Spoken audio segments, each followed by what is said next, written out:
birthday?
Introducing Taste.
this music on. Oh god. Very, very loud. Anyways, hello everybody, Bella here. Today is another Chaos and Disorder Day with my partner, D-Money. Oh, Jesus. Hi, everybody. Hold on a second. No. But yes, hi, welcome in. Come on by. Everybody, come on in. Come on in. So, I don't know if this is loud, but it's loud on my end. That's the problem. I don't know why, but I'll just do that. There we go. Okay, cool. But yes, so where we left off the other day was that we finally finished What the Hell Happened to Kazuma? And, my god. Everything is just... I'm just getting a headache thinking about it. So what happened... I can give you a Briz version. Go ahead. Alright, yeah. Go ahead while I get the game then. Okay. Ballerina girl killed him accidentally, and then the whole ship tried to cover it up by food poisoning everyone, and then tried to blame it on our main character when he got caught in the cobra in the whatever the term is in the room that he was killed. He got caught in the wardrobe and he was killed in, but it was revealed that there was a great detective on board, and he helped us prove our innocence. Well, there you go. Yes. That's it in a nutshell. Latches I don't on know walls my... and putting handcuffs on man with a magic trick. Yes, I don't know if my breathing was caught on the mic, but... No, everything was caught this time around. Oh, good, good. Someone clip that, please. Someone clip it. But yeah, so we found out that a ballerina's running away. The ship is pretty much helping the ballerina go to America and save that with the kitty. Who knows if the kitty was found? The kitty was probably found. Or jump ship. Quite literally. God, if it jumped shit, then I'd be very, very concerned. Very, very concerned. Anyway, so let us get into the game, shall we? Because I did say in the server that I'm not willing to bring anyone in yet, because it's gonna be you and I for a little bit. Okay, it says here's other one. Let's see it. I see it. There we go. Alright, let's get this show on the road then. Alrighty. So, and I almost forgot one detail. Naruhodo has taken it up to study becoming a lawyer within 40 days. So this is gonna be exciting. Also for this time around, if I do need voice actors, I'm probably gonna pick people because, well, I kind of want to bring in new people, and if anybody wants to join that has not done this or has little done this, then I'll probably bring you in. So we'll see. Just we'll see. Just get a hat and just draw names out of it. Ah, yes. Let me see. Adventure of the Runaway Room. Wait, what? I thought I saved. Oh, here it is. Episode 3, The Adventure of the Runaway Room. Runaway Room. You're tearing me apart. Of the late last century, I am faced by the events of a certain bitter winter. A murder in a carriage as it sped through dense London fog in the dead of night. Though the victim and the perpetrator were the only ones inside, there were multiple witnesses to the crime itself. However, none could have imagined at the time that such a seemingly obvious case as this would end in such a horrendous manner. My friend, Mr. Herlock Sholmes, once said of the incident, I believe that perhaps that case was indeed the prelude, the beginning of a long concerto that impressive Japanese student and I were to play together. Wait, okay. There's more. Platform 9 3/4. No, I'm joking. Amazing. Is this really just a railway station? Railway station or not, I've never seen such an enormous building before. And look at all the steam locomotives. This is bullshit. They don't have faces. Incredible. Some of them do. Yeah, it's not the ones here. Whoa. Welcome to London.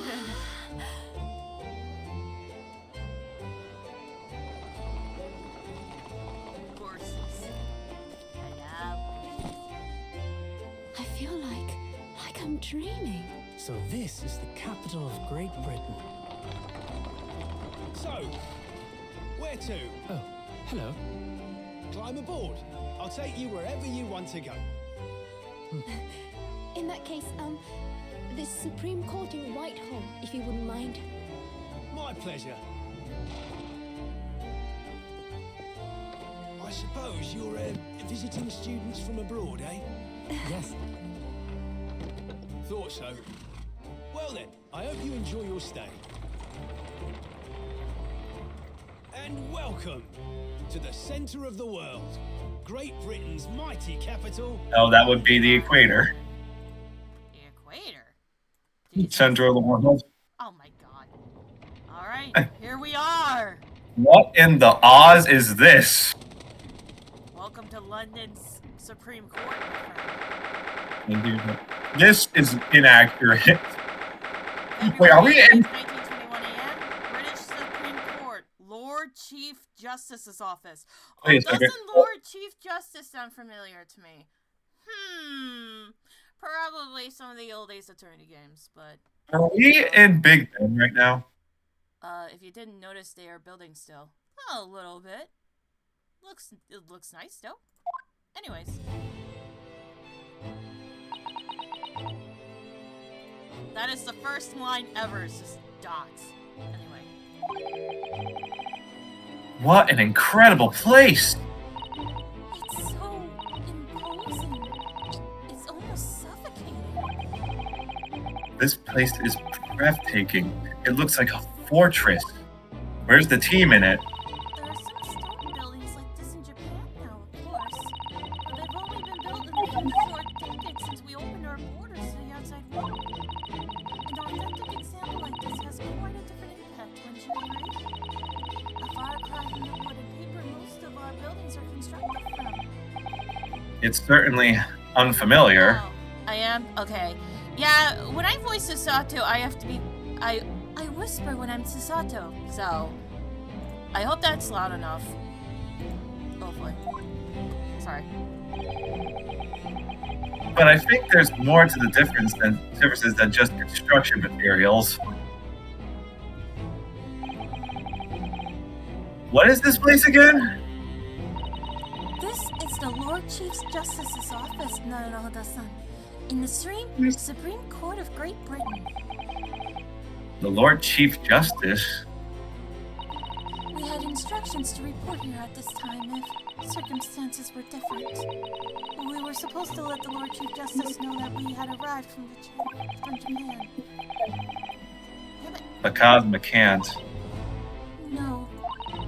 So instead, we are here in a different capacity. As envoys, to report the news of Kazuma-sama's death. Wait a minute, I thought we were going to be lawyers. Okay. That comes later. True. Yes. And having delivered his or her message, an envoy's duty is done. So we'd have to return to Japan. If we want to remain here in Great Britain, I had to take Cosmo's place as the law student selected for the study tour. yes, which means you need the requisite qualifications as a lawyer. Which is what I've been studying for. Here in Great Britain, it is the Lord Chief Justice who appoints lawyers. So that's the second reason why we're here, to have you officially recognized as a lawyer. It's the only way that we'll be able to remain here in London. I hope I'm up to scratch. Oh, is it someone that... No? I can voice this guy. I think if it is what I think it is, we will need more voice actors later. But right now, I see that not a lot of people are watching the stream right now, so we'll probably give it a little bit and see if more people are interested. I want to get new people to come in, so... Just get people who could do good British accents, because I feel like we're gonna need I them. already know. Good morning. Sorry to keep you. This man! What in the heck? Oh! I trust you aren't too exhausted after your long voyage from Japan. It seems I'm 1 hour, 12 minutes, and 47 seconds late. My apologies. Oh, no, don't mention it. We're never happier than when we're standing around with nothing much to do. Well, this place is huge, and this man's is something that stares huge. Jeez. Dang it, Usami. How unfortunate. So, introductions. I am Male Strongheart, Lord Chief Justice of the British Empire. And I feel like a little mouse under an elephant's foot. Come on, Mr. Naruhodo. Don't be a mouse. Oh, it's an honor to meet you, Lord Chief Justice Strongheart. I am Ryanosuke Naruhodo. I'm from the Empire of Japan. Well, Mr. Naruhodo. Welcome to London, the capital of our glorious British Empire. Ah, yes, thank you.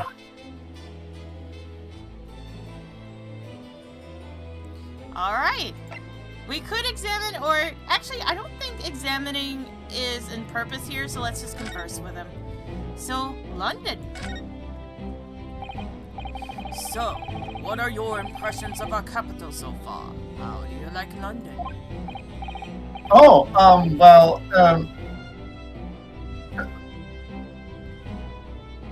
Well, did you say help and it never came through? God damn it! I'm so nervous ever since I got here that I can't remember a single thing about the city, and I am constipated! It's simply splendid, isn't it, Mr. Naruhodo? Oh. We had a wonderful view of some of London's streets from the carriage on the way here from the station. Everything is so impressive and grand. I must say, I'm almost lost for words. I'm glad to hear you like it. The city boasts tramways, piped water and gas, even cables supplying electricity. We spearhead every revolutionary new technology in the world. Every visitor to London is astounded. Oh yes, astounded is the word. Thanks for saving me there, Samantha. And everyone seems so jolly and full of vigor. Sorry, No, you're good. No, you're good. Yes, there's much excitement about the upcoming great exhibition we will be hosting here in London. Great exhibition? Wow! Wait. That was like an exact clock thing. That's awesome. I love that. Cultural and technological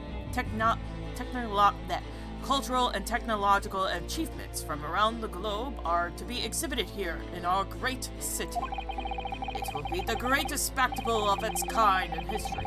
It will make Paris's World Fair look like a toy shop. Gosh, I can hardly imagine how magnificent it's going to be. Great Britain's capital city is nothing but magnificent. London is the center of the modern world. Even if you do say so yourself. The sun will never set on our great empire. Perhaps it is fate that in these progressive times we welcome visitors from the land of the rising sun. And law student. This guy's head is so far up his ass. The Lord Chief Justice, I think you were expecting a student of law for this study tour, weren't you? Absolutely. Mr. Kazuma Asogi, if my memory serves. That's right. The British government has already been telegraphed a full report of the situation. I understand that the young man lost his life aboard the steamship bound for our shores. It's amazing. The news reached him before we even arrived. My country naturally extends its deepest condolences to yours. Oh, thank you. And you honored this appointment specifically to inform me of the news? Yes. We are here in the capacity of envoys from Japan to report the sad news in person. They tell me you Japanese are a people of protocol and courtesy, and I see that it's true. And it is with some regret that I must inform you that the death of the young lawyer means the study tour arrangement can no longer proceed. If you would just hear us out, Lord Strongheart. What do you have to say, madam? It's about the study tour. Mr. Naruhodo here would like to make a proposal. Would he now? Well, Mr. Naruhodo. This is it then. The moment of truth. Don't fuck this up, don't fuck this up, don't fuck this up, don't fuck this up, don't fuck this up, don't fuck this up. Continuing the study tour. He's gonna fuck it up, isn't he? The thing is, Lord Justice, Lord Strongheart, I was wondering if perhaps you would consider allowing the study tour to go ahead. Don't misunderstand me. Britain would really like to see the tour go Ideally. ahead. But without a lawyer from your country, there's nothing to be done. Well, in that case, what if there was someone else? Another lawyer for Japan, I mean. Is there something I don't know? Only a single lawyer was invited to Great Britain from your country, and that was Mr. Asogi. At least, that is what I've been led to understand. Well, the thing is, this isn't really going well at all. I just can't seem to find the right words to say to this man. Mr. Naruhodo. I could ruin things right here if I'm not careful. What am I gonna say? There's one thing in this lawyer. It's No me. one! It's Mr. Sato! It's me! No, it is me. It's obvious it's us. we're the protagonist. Yes, it's me. I can do it. Is that so? Hi, Dr. Hubris. It was me, Oh. Dio!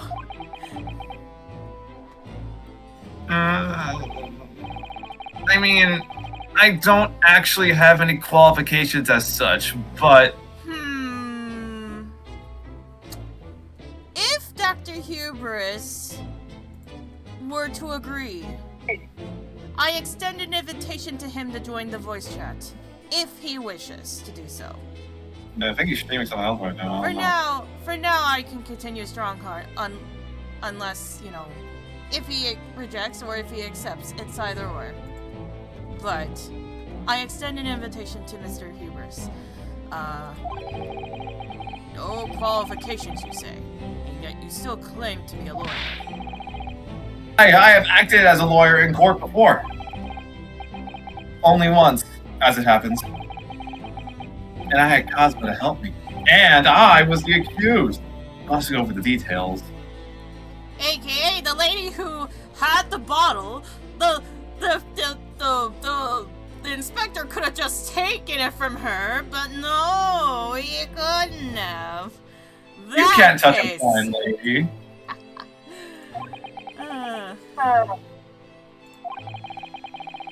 I've been spending every spare moment on the journey here to the Great Britain studying. I've learned all about British law and court proceedings while I was aboard the SS Berdia. The voyage. I would love to, but the wife will be home in an hour and I have to make dinner. That is fair and understandable. That is okay. The voyage from Japan is some 50 days, I believe. Not what you might call a full education. To become a qualified lawyer here in Britain, not only do you need a university degree in law, you must also complete several years of training. I realize it's far too short a period of time, but I can't just go back to Japan. Cosmo, Mr. Astogi's journey had only just begun. coming here on this study tour was all he thought about. I have to carry on and do everything he planned to do.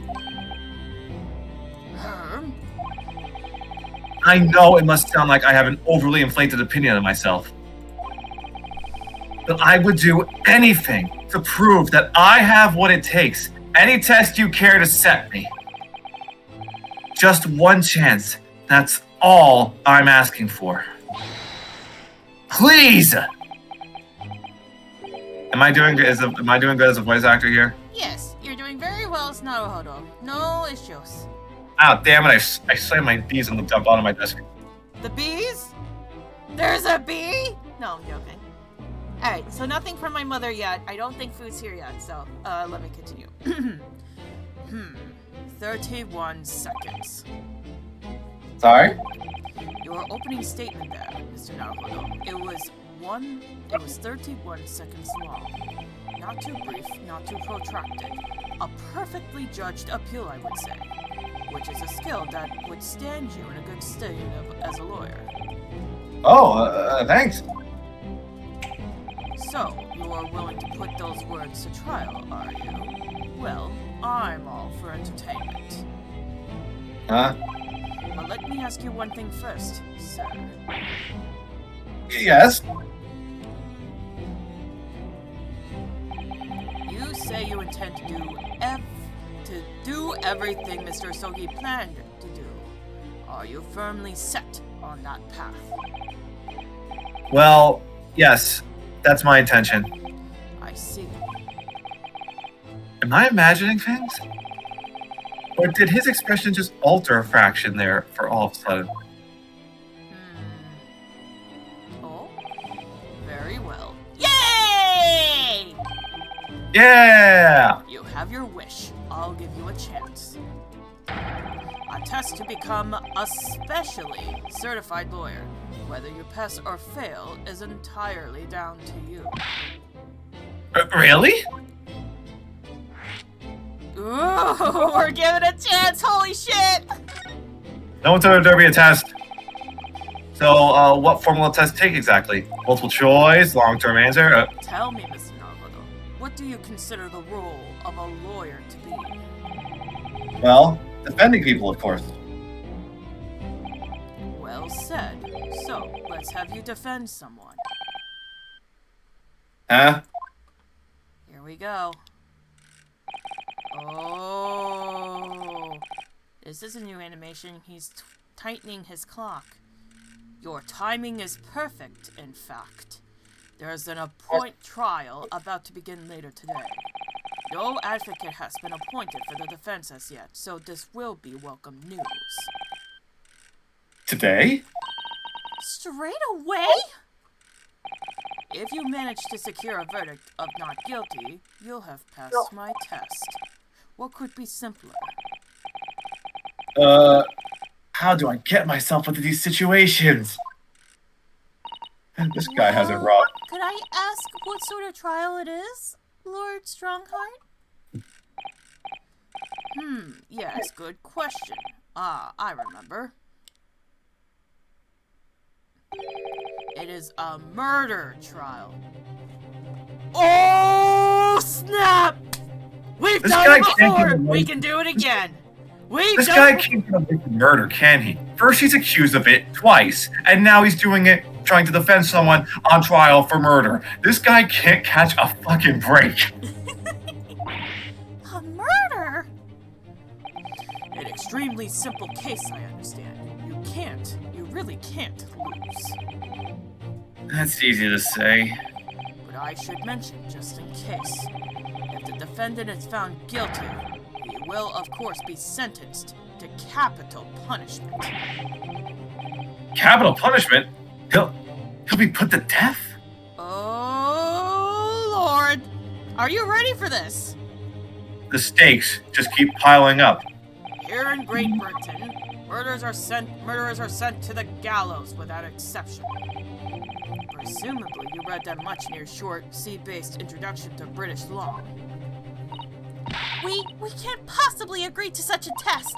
We would be toying with a man's life. I am the Lord Chief Justice, and I've decided it's acceptable. But can't do that, can you? He is the Lord Chief Justice. He could probably do anything that he sets his mind to, probably. I mean, yeah. I'm pretty sure that in some places execution is law. Just look at Ohio. There's no need to overcomplicate this. All you have to do is ensure that you don't lose. That is true, Whiteblade. Their law, their rules. That is true. So the defendant may live or die depending on how well I perform in court? If I lose, he'll be hanged. Mr. Naruhodo, you've come to me claiming to be a lawyer. If you want me to take you seriously, you need to prove you're willing to do a lawyer's job. And you say you intend to see through the will of your compatriot, Mr. Asogi. I would like to understand just how far you're willing to go in order to make that happen. He's testing my resolve. What's the matter? You've fallen silent. Uh-oh. I'm sorry, but time is pressing. The trial begins shortly. I need an answer from you now. What's it to be? We have no choice. We're gonna have to do this, otherwise... back to Japan.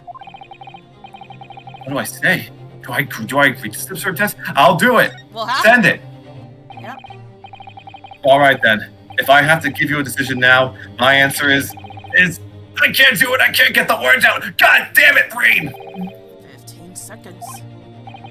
Your decision-making needs work if you want to be a lawyer. That was too slow.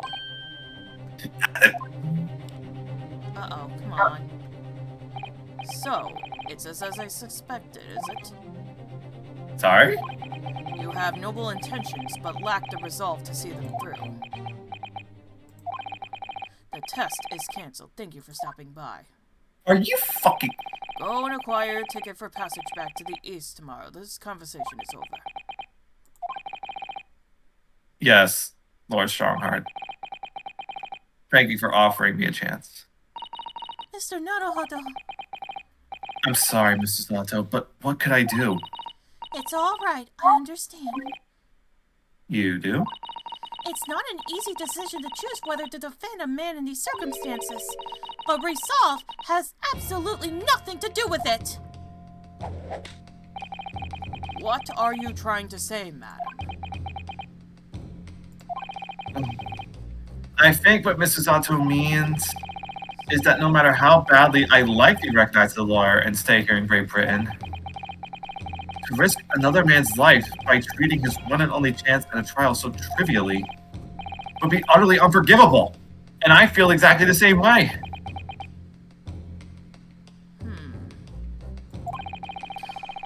I'm sure the defendant won't see this trial as a test, as some kind of experiment.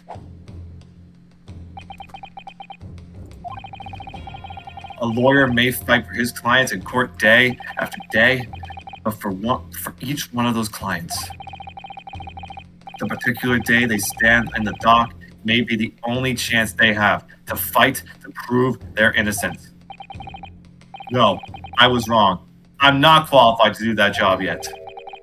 I'm sorry for wasting your precious time, Lord Chief Justice. Uh-oh. Wait, Mr. Naruhodo. Ah! My body is sending me a signal. I will be back, everybody. Oh, it's okay. Yes. I will be back. Feel free to chat with the peoples. I will be back. I can't see the peoples. Well, chat, I guess it's just me and you now. For a bit. I don't know what to say. And I can't really see you because I'm on the Discord and she's sharing this, so I can't see what you're typing. So oh god.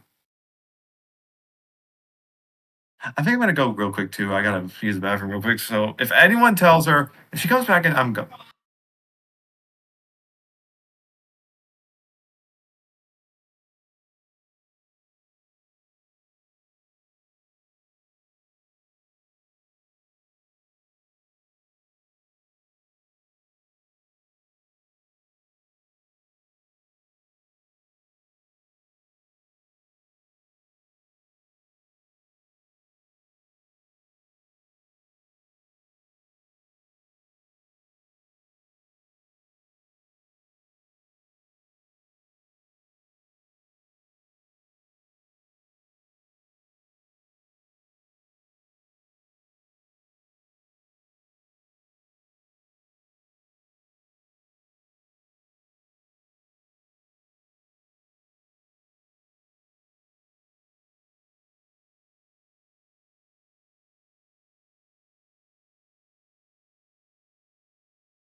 Alright, chat. I'm back.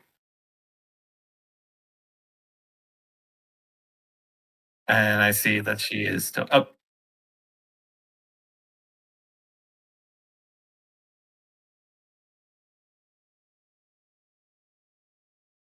I'm gonna actually see if I could see what you guys are saying. Okay, I'm Hello? back. Okay. Did you use the bathroom too? Yes. Oh, okay. Well, Alright. what? Everyone knew what I was doing in chat. No. No. I I don't give think me so. a minute. I gotta adjust my voice settings because I plugged in my headset. No, you're good. Give me 1 second. You are fine. Oh, Jesus Christ! What? I switched over to headset for the output, and I had the volume turned up. Oof. I'm good. I'm good. Oh, Okay. excuse you. Okay. Oh, thank you. I burped. Yeah. Let's continue. All right. Wait, Mr. Naruhodo. Oh, was there something else? It's approximately 12 minutes by carriage to the Old Bailey from here. If you leave immediately, you should still be there in time. But I just said that. I was quite serious in what I told you. The defendant in this case has literally no one to advocate for him. What? At this point, you can't hope to find someone to represent him. The trial will begin without a defense. And if that happens, there's only one possible outcome.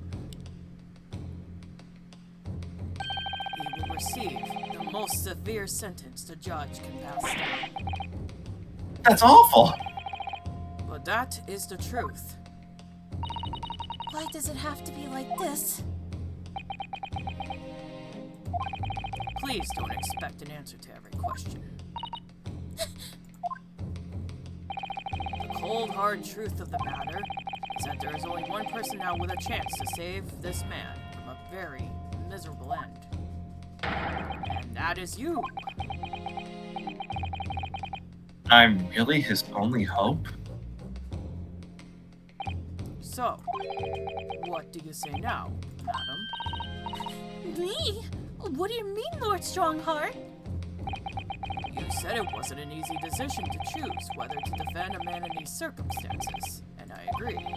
But in my estimation, it is purely and simply a matter of resolve. Oh. Our time is up here. I have a meeting to attend. I must leave in 2 minutes and 16 seconds. So, venture into our great city and enjoy yourselves.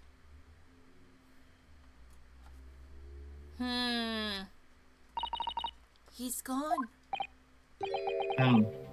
The Old Bailey. If we're going to do this, Mr. Naruhodo, we must leave at once. Alright. Okay, no. We can't really examine anything. It's... A man's life is on the line, Bella. There's no time. I was about to say, there is no time to do that. We have to go talk. Oh! Well, this looks copy and pasted. Actually, I like it. It looks spiffy. 18th February, 9:41 a.m., the Old Bailey Defendant's Antechamber. Oh, boy.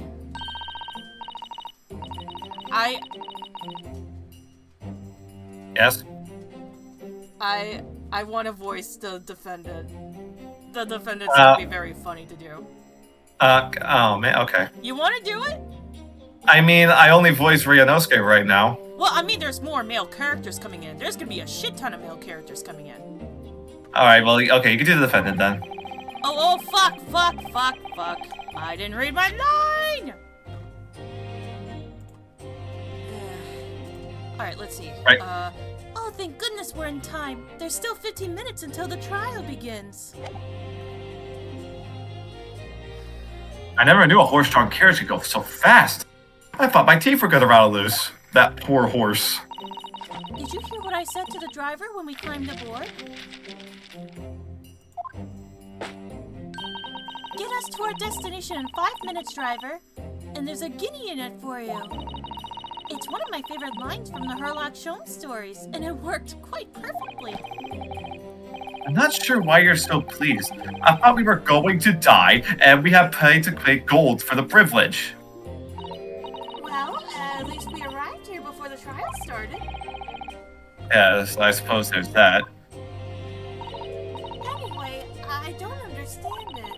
The court clerk said the defendant should be here. But there's no sign of him at all. That's... So this is the Old Bailey. Even district for defendants to wait is grand. Are you alright, Mr. Naruhodo? I'm feeling tense, that's all. This place gives me the same sense of foreboding that I remember from the Supreme Court in Japan. An oppressive air, almost that the building itself is going to crush whoever is about to be sentenced.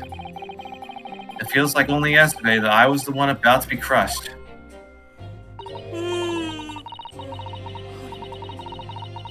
Yes, whoever the man you're going to defend is, I imagine he's feeling very alone at the moment.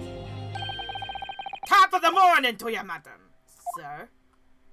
Jacksepticeye? What the fuck? What are you doing following here? Things are very desperate, aren't they?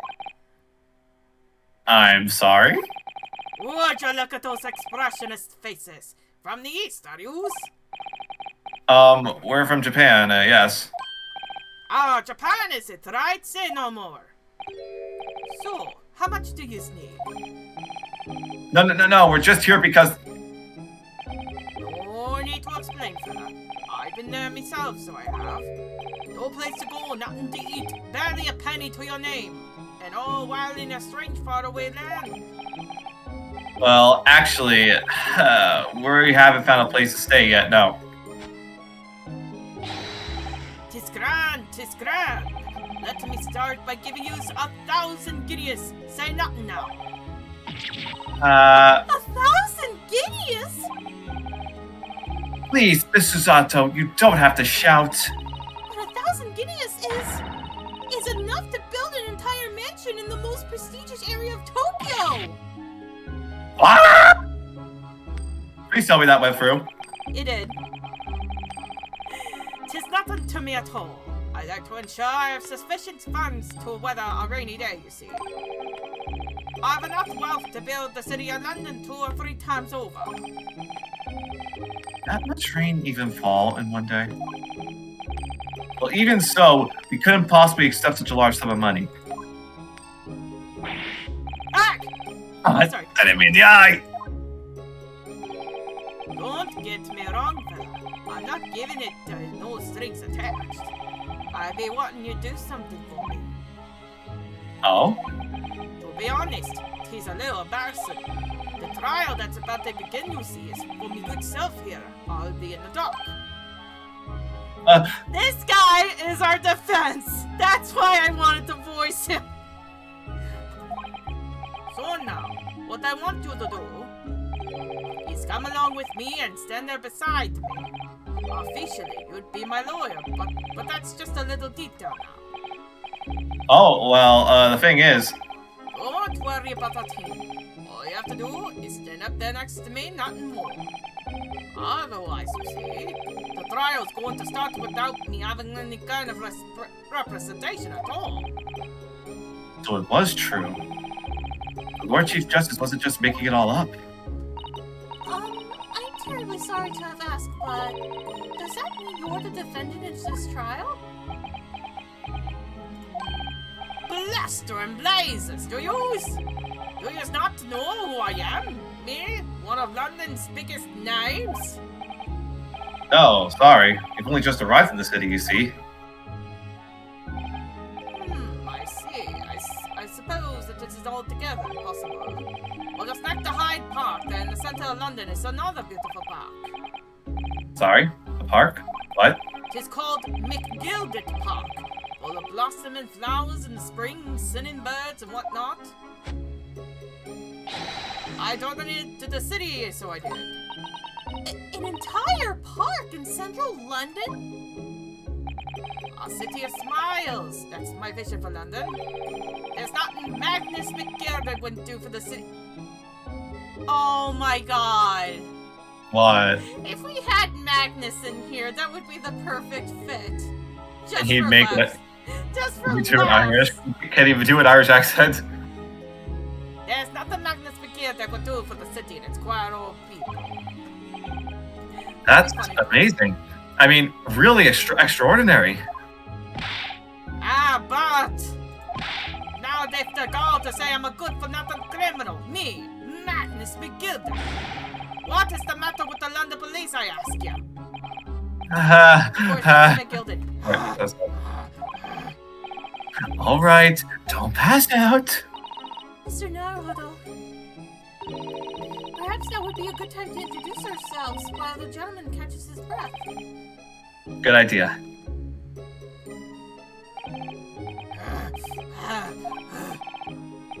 Mr. McGilded, the thing is, we're actually here in London to study British law. We're law students. I studied tour from Japan, you see. So, if you don't have a lawyer for the trial yet, and you'd be happy to put yourself in our hands, we'll do our best. What was I after saying, you daft idiot? I give you 1,000 guineas to stay up there next to me, haven't I? Well, yes, but I wasn't really offering to just stand up there next to you. Oh, I think I see what's going on here. Sorry? I know what you're thinking. There's chance of a fella claims to have more money than the Queen. But if that's true, why the blazes can't he hire the finest lawyer in all England? Because he did it. That's the only explanation. Well? Well, I don't want to offend him. Say not at all. Not at all. Although, it is a little strange, to be honest. Why you don't have a lawyer, I mean. That would be the fault of the Reaper. Ooh, the Reaper. Is that going to be this game's version of Jack the Ripper? Sorry? He just say Reaper? Well, the Reaper might be the prosecution. And I have a voice for that too. I'll probably have you voice the judge, and then we'll probably switch with victims here and there. Okay. Like I said, Whiteblade, you helped us enough, and we're trying to get new people to come in. So if there's no new people coming in, then it's just going to be me and him doing all the voices. We're trying to give other people chances here, man. Trying to give other people chances, man. Anyway. I, the Grim Reaper of the Bailey, Lord Barak von Zeeks, is the prosecutor. I knew it. The prosecutor is the Grim Reaper? When Von Zeek stands for the prosecution, they call the accused his sacrificial lambs. And to this day, in every single trial in which he's been the prosecutor, the accused has been damned! Pretty much, this is our Miles Edgeworth, that's the name. He's pretty much our Miles Edgeworth for this game. And you can tell it's serious because the violins are kicked in. Yeah. What? So it's reached a desperate situation, where there's no one willing to stand in defense against the fella at all. You could say he's a living legend of the Old Bailey. Goodness! Lord Barak von Zeeks! He must be an exceptionally talented prosecutor then. Talented isn't the word you're looking for, madam. It's cursed. Cursed? What on earth? The defendant is summoned, and his counsel. Please make your way into the courtroom. The trial's about to begin. Counsel? That would be me. Oh, 'tis time. Well then, fella, don't let me down. What? But I don't know anything about the case. You haven't told me what happened. Until you showed your face here. I made up me mind, so I had. Sorry? I decided I'd have to defend myself in there. How would that have worked? But then you made an appearance. A student of law, wouldn't you know? 'Tis no accident, I can assure you of that. 'Tis fate. So don't get cold feet now, please. Oh my god, he looks inhumane with that face. I don't know. I don't know if the word is inhumane, but Uncanny. yeah, he looks like he's dead with that face. I literally know nothing about the case or about this man who stands accused. In fact, the only thing I do know is that I can't just turn my back on him. Oh. Mr. Naruhodo. The man has no one. He'll have to stand alone in that courtroom, armed with nothing to defend himself. Yes, something that Cosmo would never have allowed to happen. Counsel for the defense, what are you doing? If you're late for the start of the trial, you will lose your right to stand. I'll be right there. Oh, sorry, Ryunosuke, that's you. I'll be right there. Sorry. It's happening then. My first trial in a British court. I hope you're watching over me, Kazuma. Because I have no idea how I'm going to manage this. Here we go. Our Sickle. very first British court case. Are you ready? As I'll ever be. Ooh. So there's something interesting about this court.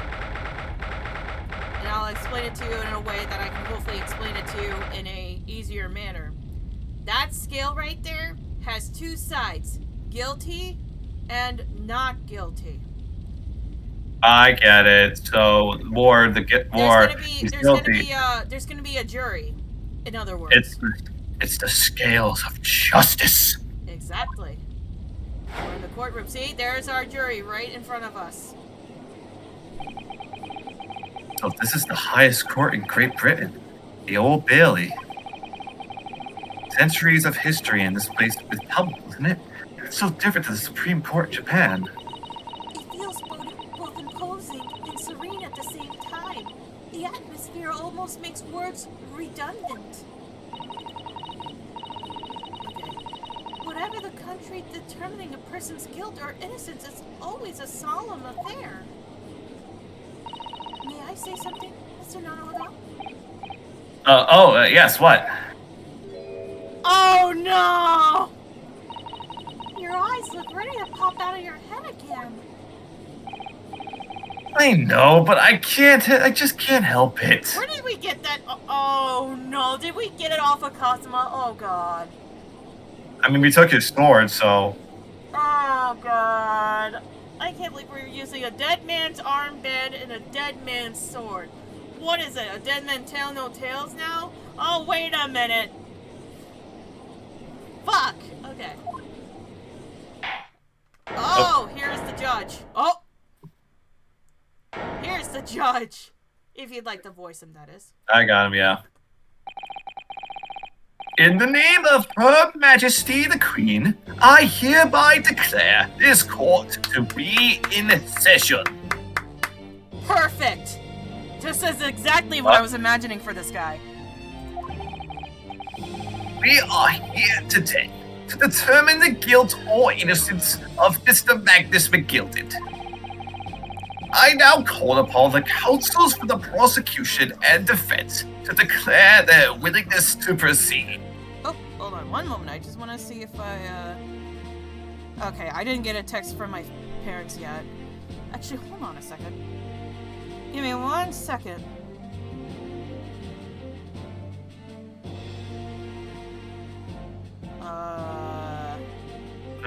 Give me 1 second. I'm gonna call my pop-up here really quick. So, if you see my mouth moving and I'm muted, then you know I'm in the phone call. So hold on.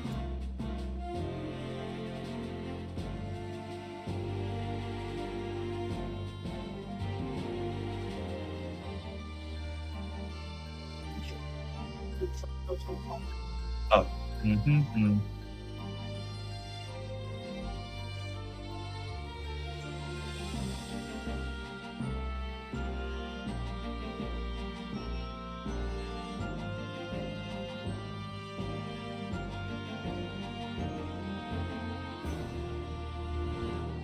So we're gonna have to wait. My food has arrived.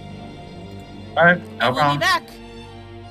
We'll be right back, and we'll see how far we can get into this court case under 30 minutes. Or not 30 minutes, an hour. We have until 6:30 for this stream, so I'll be right back. Mr. D Money will be here if you want to talk to him. I don't know, whatever you want to do. I can't see the chat. I can't really stream the chat. You have to go on my Twitch. Yeah, I'll do that. Yeah. Okay. I'll be back, guys. All right, take your time. Enjoy your food.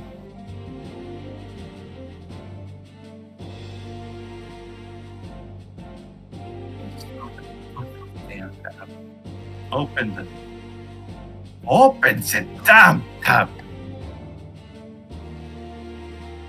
for the love of Pete. Okay.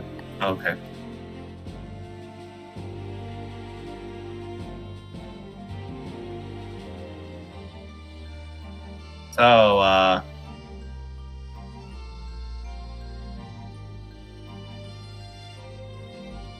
gotta open this in my other thing.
I literally can't see it because I have to log in freaking Twitch. Good.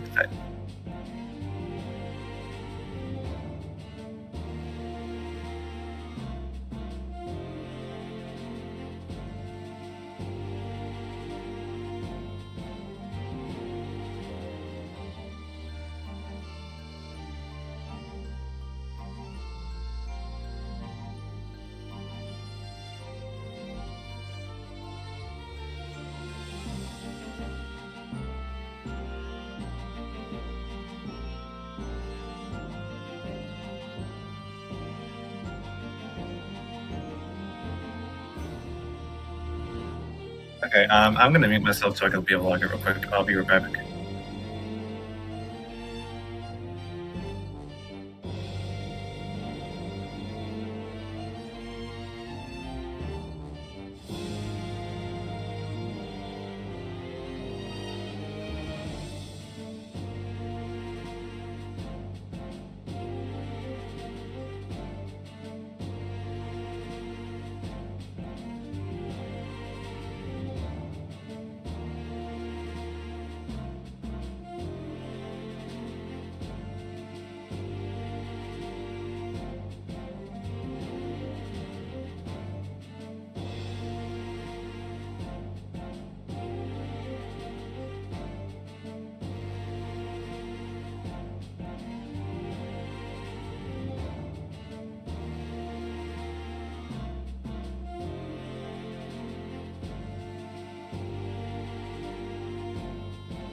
Are you back?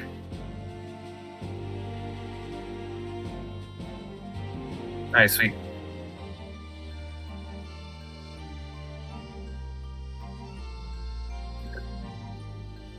Alright. I am back, everybody. Now, we are going to start this court case and finish at least until 6:30. So. Let's go. Let's go. Did you see her? Yeah, I did it. Right. I did it. Yeah. The prosecution. Hold on, Sorry. Let me do the prosecution. You gotta beat someone against here. The prosecution is fully prepared. Must be the Reaper of Bailey, or the Bailey. Mm-hmm. He really does look fully prepared to dispatch his next poor victim to the underworld. Counsel for the defense. You appear to be Eastern. Do you speak English? Huh? Oh, yes, of course. Sorry. He asked if the defense was ready. And I couldn't be further from ready if I tried. My guy came in with a cutlass. Those eyes please me, Ipones. They shroud your fear, your doubt, your trepidation. They run wild, clinging to some phantom notion of courage. The quintessential look of a sacrificial lamb. Cold shiver just ran down my spine all the way to the tips of my toes. Guy is a vampire. Now, Mr. McGilded, Yes, my lord. you stand accused of murder, a capital offense. You could be sent to the gallows if found guilty. Are you quite sure you wish to entrust your defense to this foreigner? Oh, this ain't bad. They put garlic all over this calzone, but it doesn't taste too bad. New place I'm eating from. Oh, hi, Jax! Welcome in. As I've always said, my lord, 'tis a grand thing to give opportunities to the young. Even if the fellow is a student from some little island off in the Far East. It is not the British way to ignore the dangers to yourself and give those less fortunate a fair chance.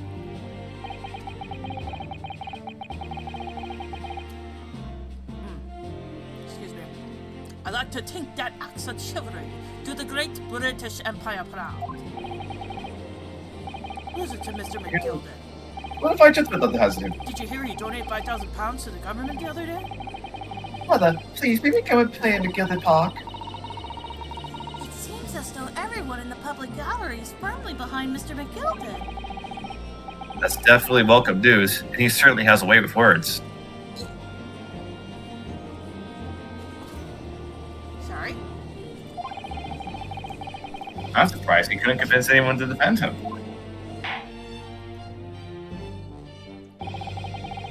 Eloquently put, Mr. McGildred, and most laudable sentiments. Now, ladies and gentlemen of the jury, I'm sure I need hardly remind you that you 6 members of the public have been selected for your impartiality. Are you ready to proceed? So this is our jury. How about I just be, are they gonna talk? Oh, they will talk. You want to be the gentleman all- and I'll be the ladies? Yes. Okay, so really quick thing here before we proceed. The jury is going to play a very important role in this court trial. Just a heads up. And Okay. you'll see why after, because we may or may not get a tutorial on something later, much later on. Alright. So. Yes, my lord. If the task is to send rotters to the gallows where they belong, I'm more than ready. At the manor, his lordship always says we should dispose of rubbish promptly. Naturally, I agree. The criminals here will soon be wishing they never set eyes on me.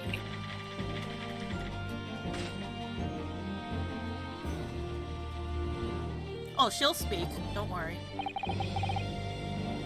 I feel a chill. Oh, don't mind me, my dears. I'll just be getting on with my knitting. Must finish these mitts for my grandson. Lady, Mr. Naruhodo, those people are... the jury, yes. That's something we don't have in Japan yet. That's right. I've only ever read about it. But here in Great Britain, the court's final verdict depends on the opinions of these 6 jurors. Remember that sentence. It's going to be important for the tutorial. The judge passed the sentence according to the law, but the jurors determined guilt based on common sense. So the defendant is ultimately judged from 2 completely different point of views. How exactly did the jurors give their verdict? That I don't know, but I'm sure it will become clear as the trial progresses. Excuse me. Yes. Root beer. Prosecute. Shit, I lost my voice. Prosecutor Van Zeeks. My lord. It's been a number of years since we've seen you here in the courtroom. I thought you renounced your fame. I'm known as the Reaper of the Bailey, my lord. Infamy rather than fame, I would say. But yes, 5 years have passed since I last spread my wings in this capacity. So, what brings you back? Is there some change of circumstance of which the court should be aware?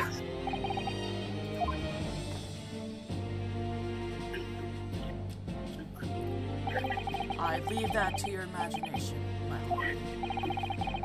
So the Reaper has been out of action for 5 years? Why did he have to choose today of all days to make a comeback? That guy, his pants just got 10% more weight. Oh my god. Don't lose heart, Mr. Naruhodo. As you wish, sir. The court nevertheless welcomes your return. Now then, opening statement, I think. A summary of the case, if you please. Alright, here we go. We're gonna be learning about what this court case is all about, thanks to Von Six here. Alright. Certainly, my lord.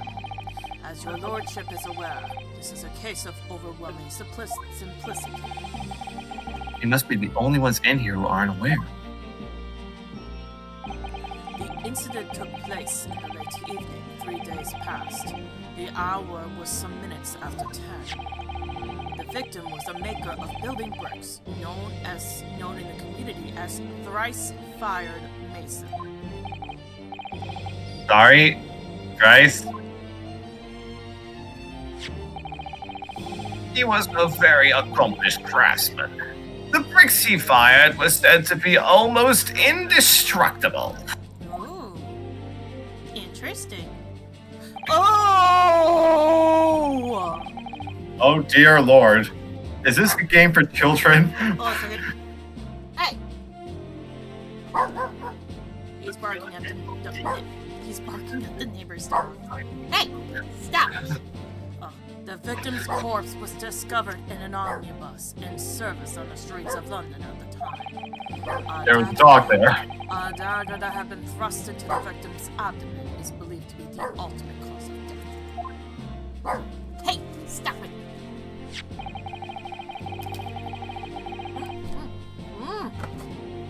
Ow. Well, not ow. Not ow, more hard. It's just that the outline of the calzone is so hard. I had to bite into it with my wisdom tooth. Hey! Knock it off. Apologies. Apologies. Here's the autopsy report from the... Stop it! Go lay down.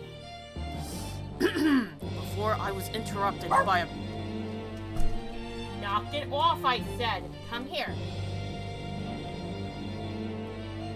Damn it, the microphone's not picking up my laughing.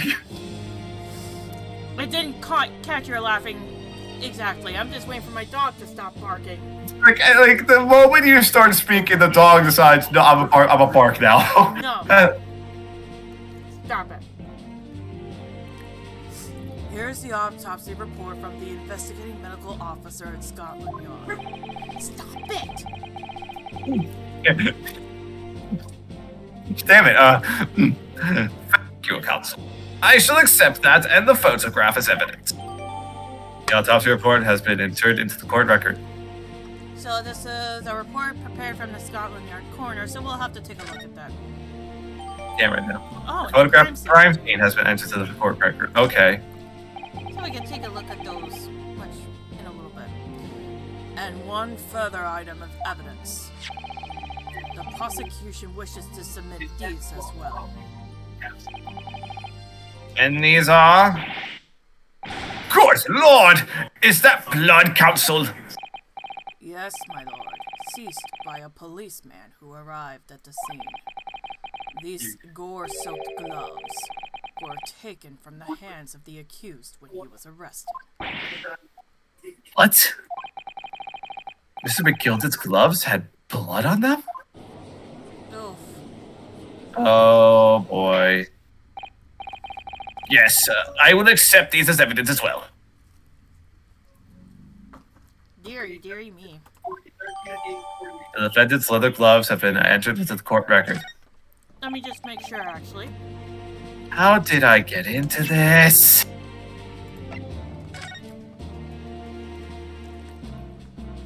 Okay. It seems to be only in that area in particular. Only the right hand. No! You're right, that is the right hand. We could Can you examine? We could probably prove. We could ask if Mr. McGilded is left-handed or right-handed, and if he's left-handed, then that's an evidence as a contradiction. Can we examine? Okay, never mind. Oh.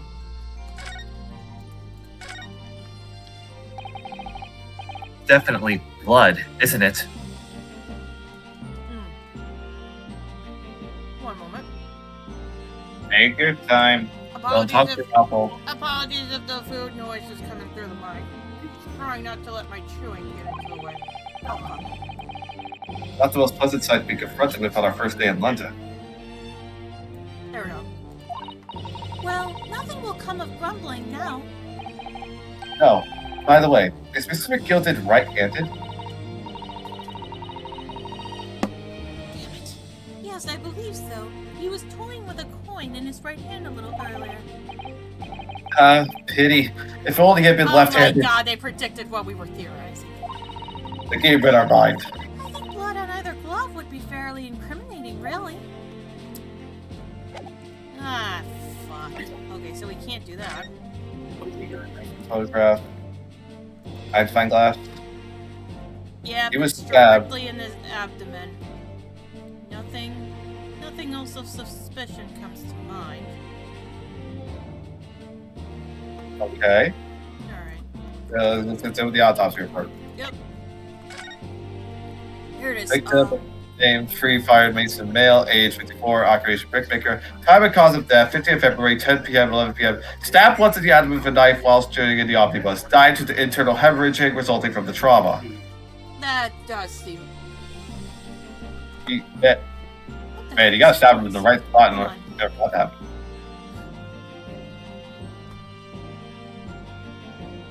Oh, you know what? Someone must be mowing their lawn or something. Jesus. Yeah, I hear that. I heard that. Damn landscapers. Alright, And let's the get to it. R-band from... it is from Cosma. God damn it. Excuse me. Sit tight. How did I get into this? I backed into a court before I even started. Continuing. According to the driver of the omnibus, there was only 2 passengers traveling inside his vehicle at the time. Only 2? Obviously, one of those passengers was the deceased brickmaker, Mr. Mason. The other was the accused, Magnus McGilded. Oh! Well, rather damning circumstances, to say the least.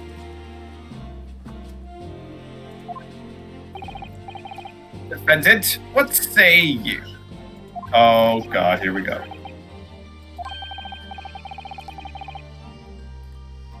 Well, of course, I have no recollection to such a thing. Mr. McGilded. To be sure, I rode the omnibus that evening. But whenever I'm in a carriage, I'm taken with a fierce tiredness, and I always succumb to it. Are you claiming to have been asleep? Tis the motion of the carriage, my lord. Lieutenant, so it is. So it is. And when I opened my eyes again, 'twas a desperate sight before me. The body of a man I never laid eyes on before in me life. Now I ask you, what good-hearted soul would it rush to help a fella bleeding from his stomach? I wasn't about to start worrying about me gloves now, was I? I reached out to give the man a hand. What got into the gloves then after the man had been killed? Okay, so he's claiming he used the gloves to help the man. Okay. Unfortunately, that statement of the driver's is only the beginning. What? That's not all of it? There were multiple witnesses to the precise moment at which the brickmaker was fatally stabbed. Uh-oh. Order! Order! Order! When the killing took place, only the victim and the accused were inside the carriage, and there were witnesses to the crime. This is not just a case of compelling evidence. It's the nail in the coffin for the accused. Excuse me. Thank you, counsel. The circumstances of the crime have been made quite clear. I think we will hear testimony from these witnesses first of all. Your wish is my command. Bailiff, bring the witnesses in at once. But before we do that, I'm not gonna BRB. I'm just gonna go get a quick drink, and I will be back. So you can stare at his pretty face while I go get the drink. Pretty is anything but you would use to describe this guy. He's menacing. Oh, for the love of God. Is that picking up? Is that picking up? Please don't tell me that's picking up. I really hope that isn't picking up. I don't know if that's picking up.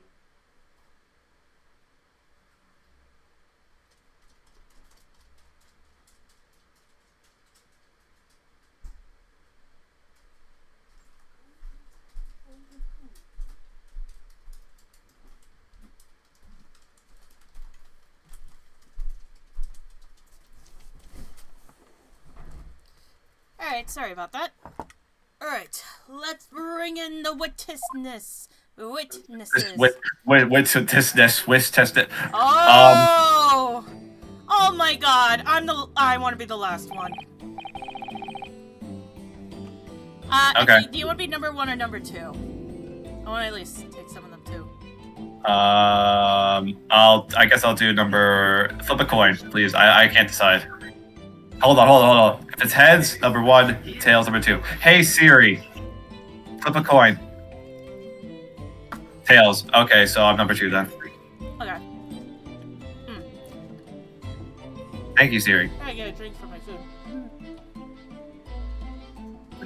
But yes, Siri is a help to us. I also have a phone with Siri on it. No, I didn't call for you. Your dog's name is Siri too? No, not my dog. I have an iPhone. Oh, okay. Your dog's looked up at you huh? Witnesses, your names and occupations. My name is Will. Everybody calls me Beppo. I drive an omnibus in the East End. Rules fair play. I'm a banker in the city. My name's First. Lady First. I make hats for gents. Let's begin by confirming the facts. 3 days ago, at a short time after 10 o'clock in the evening, all of you present in the stand were in an omnibus and witnessed to aforementioned incident. Is that correct? Yes, sir. Right. Yes, sir. That's right, sir. Very well then, let's proceed to your formal testimonies, please. Each of you will tell the court precisely what you saw. Oh, here we go. Testimony time. What the witnesses saw. It was the last bus in the evening. So I had a few customers. I remember it well. The victim and the man accused of killing him was sat right next to each other inside the bus. Then out of the blue, the accused just reached over and plunged a knife into his gut. That's right. He stabbed him. I screamed. I couldn't help it. As soon as I heard the scream, I stopped my bus. And then I saw it too. Uh-oh. One's claiming he saw the stabbing. Unambiguous testimony, I must say. Exactly, my lord. These men witnessed the incident in the omnibus with their very own eyes.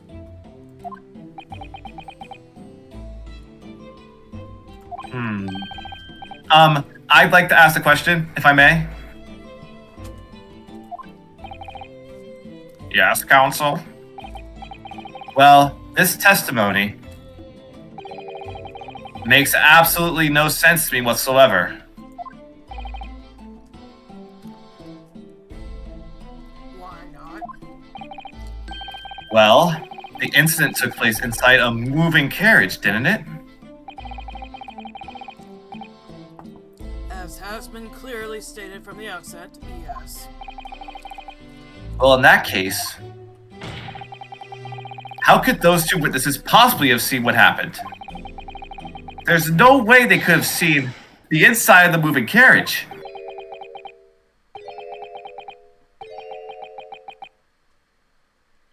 This is the part where we examine each one's testimony. I know it.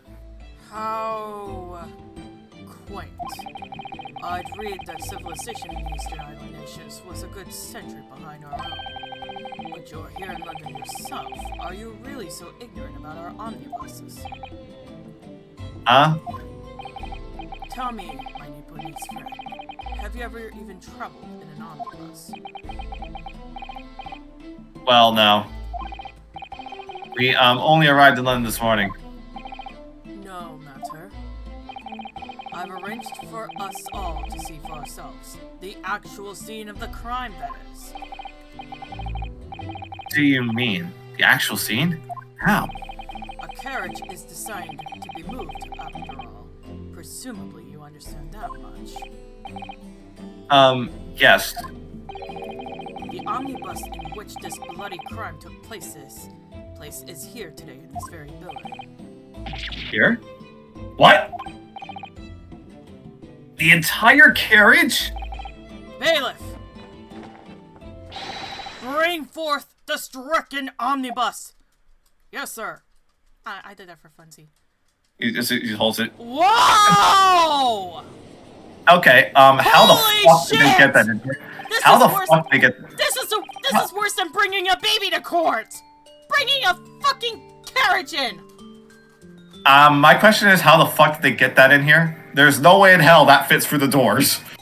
What, did they lower it in with a fucking chain? Oh my god. So that's the omnibus? The omnibus? Ba-da-ba-da, omnibus, ba-da-ba-da. Can't believe they could bring something so enormous in here. Great Britain's courtrooms are amazing. As you can see, the omnibus is pulled by 2 horses and can carry up to 8 passengers.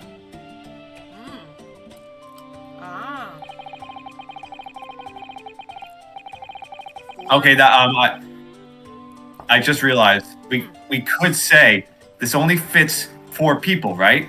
2 of them were inside here and 2 of them were above here, so they couldn't possibly have seen the murder. Actually, fits 8, actually. So 4 of them. So we have to figure out how 4 of them didn't see on top. Unless we figure out how many people were actually there. Apparently, we have 3 witnesses saying it did it. So there was approximately 5 people on the omnibus. So there's 2 inside and 2 above. So we just have to prove that they didn't do it, or they didn't see it. That's what I'm thinking. Okay. 4 passengers seated, encased in the enclosed cabin, and another 4 on the rooftop deck above.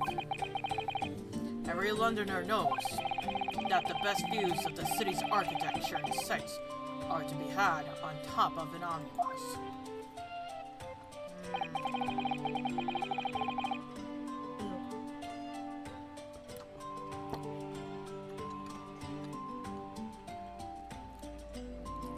Baker Street, Old Street. Strand Street, Old Street. That's funny.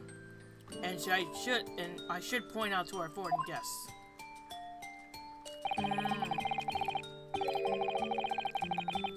Joe Masters' London head office. That's funny. That there is a skylight in the roof, allowing a view of the interior from the seats above. Oh, sorry. Skylight. Oh! The penny drops at last, I see. These 2 gentlemen were occupying the rooftop seats. I figured they were.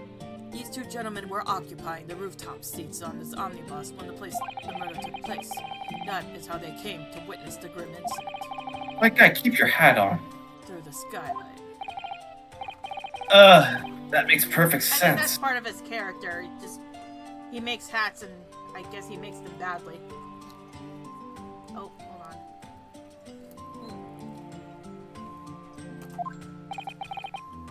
Well, Counsel, this is a first.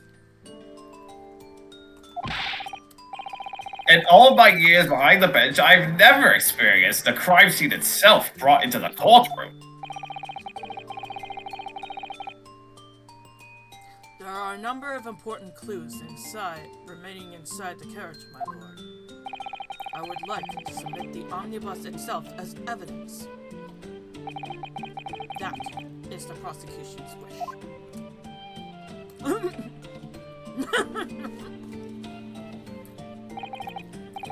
Very well, I see no reason why not. This omnibus is hereby formally accepted as evidence. The omnibus entered into the court record. Yeah, just cram an entire fucking omnibus into the record, please. I can't believe it. The entire crime scene entered as evidence?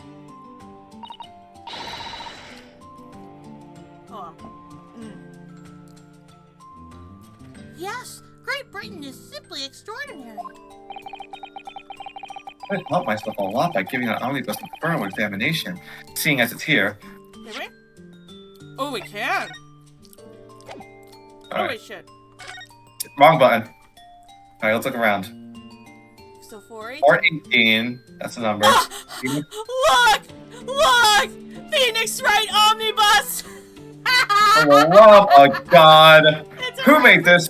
Bandai! Ace Attorney!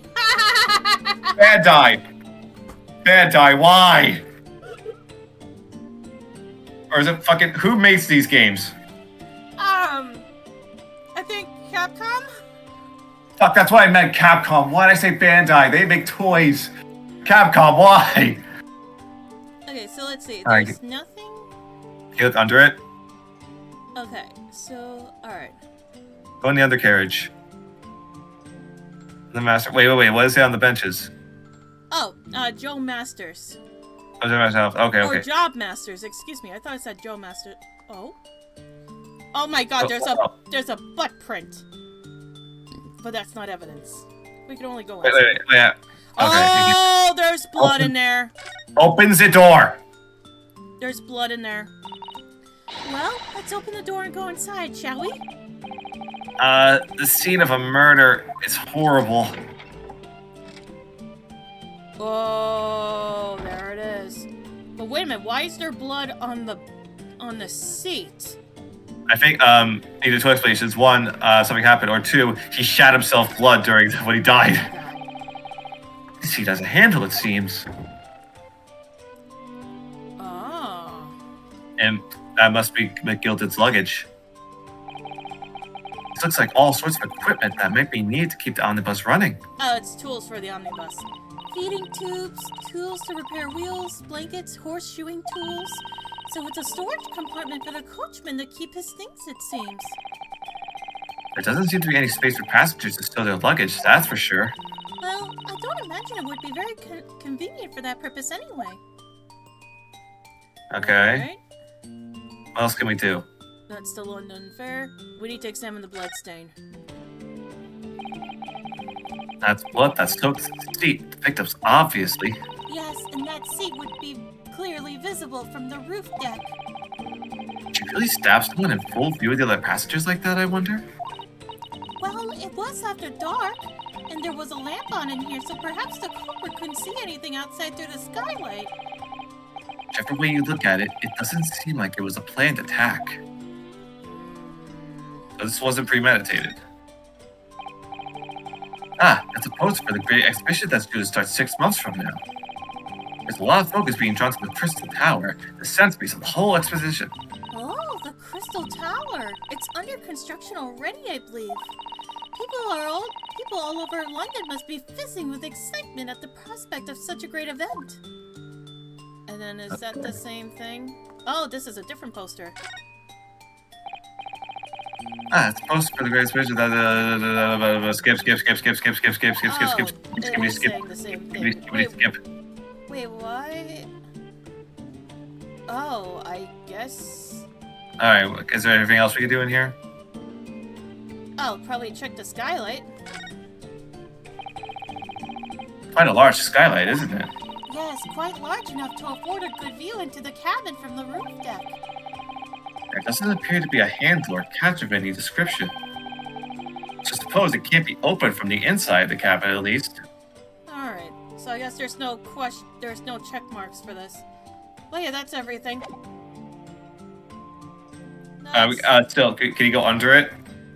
That's a good question. No, we cannot. Well, at least we got our evidence, so... Let us continue with proceedings then. Your cross-examination, counsel. Alright, here we go. Oh, good, at least we can do that. What do you think about? Pray don't expect this nippenny stray to understand the intricacies of a British court's cross-examination rights. Here we go. Come on, Ryunosuke. Alright. First cross-examination in a British court. Salap. Focus, Ryunosuke. Focus, and don't give yourself brain damage. Hold the sword if you need to. What the witnesses saw? Okay, no, we don't have to say anything else because we... No. Alright, let's go. This is the last bus of the evening, so I have a few questions. I say we question everything. Okay. Press them on everything, just in case. Oh, no, he says hold it. Yes, I think it was sometime after 10, wasn't it? Oh, yes, sir. That's right, sir, yes. Ever so cold. It was... Perfect, in fact. Yeah, we could look at the other guys, too. Yeah, And you had 4 passengers. So it was cold And you that night. Okay. You have 4 passengers on board at the time. Is that correct? Yes, that's right, sir. Not while traveling in the same part of the bus, of course. No. Are you shivering or are you laughing? I'm trying to make him shiver, goddammit. It sounds like he's laughing uncontrollably. And there was no other passengers when the incident took place? No one alighted, for example? Okay, pay attention to everybody else. You're quite right for that, sir. No other passengers like that. No, none. Nobody fled the scene of the crime, then. I have to say, the boss insists on a running he does every evening the last of the day. But I do wonder sometimes if it's altogether worthwhile. Yes, sorry to say. What do you mean by that? Well, with it being so cold and everything, and only making 20 pence on the run, you see. Yes, I spent that much at the pub on the way home, just trying to warm up again. Okay. Okay. Accused of killing him. We're sat next to each other and said, "Bus, press." And you saw them through the skylight and the roof of the carriage? That's right. When you sit up on the top deck, the window's right there at your feet.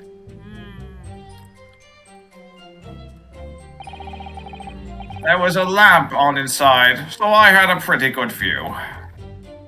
Again, I'm turning to Snape. Two of them were wearing hats, and I couldn't exactly make out their faces. Wait a minute. Wait a second. McGilded is sitting on the next to him. Okay.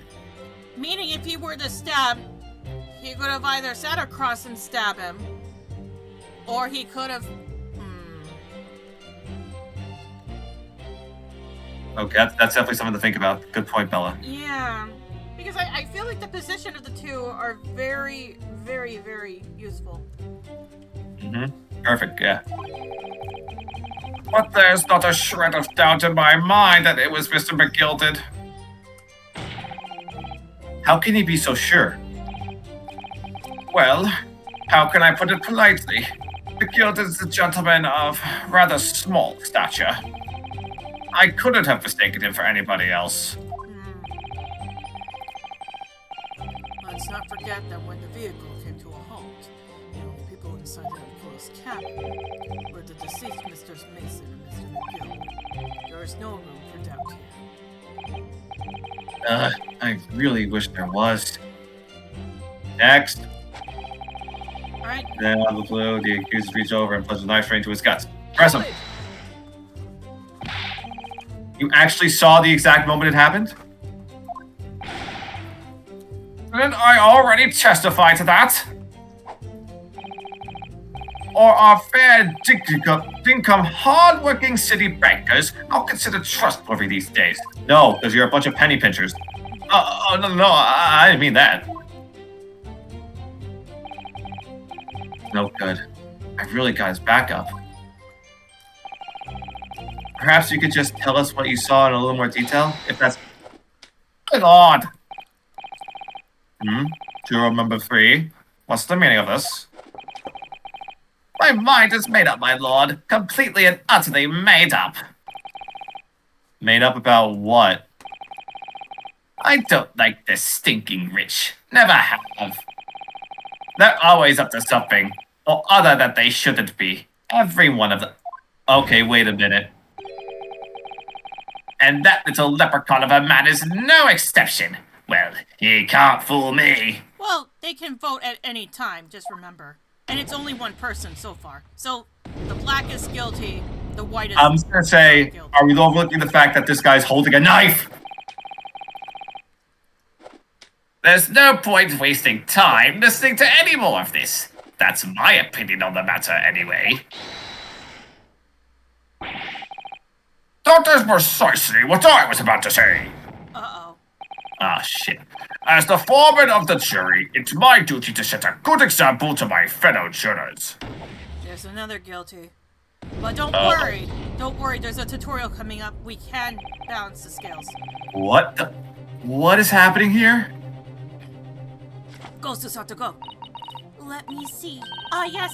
It seems that that's how the members of the jury give their verdicts. With fire? Apparently, yes. White for innocent and black for guilty. As the 6 members of the jury make up their minds about the case, one by one, they each cast a ball of fire into the great scales of justice, as we saw a moment ago. So if those enormous scales fall completely to the black side, does that mean... Let's do our very best to make sure that doesn't happen. Now I'm even more worried than I was before. Very well. The court acknowledges the change in the juror's stance. Counsel for the defense, please continue with your cross-examination.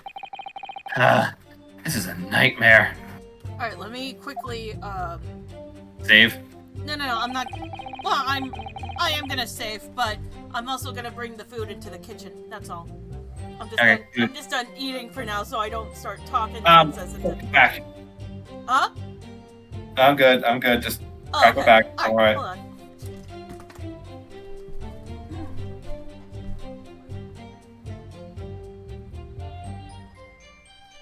Alright. Excuse me. Alright. Let's see. So, that's right. Stabbed him. Scream couldn't help. Hold it! One of these has to get them to crack. He stabbed him, you say? And you were sitting up on the roof deck, weren't you? Yes, that's right, sir. I was up on the roof seats.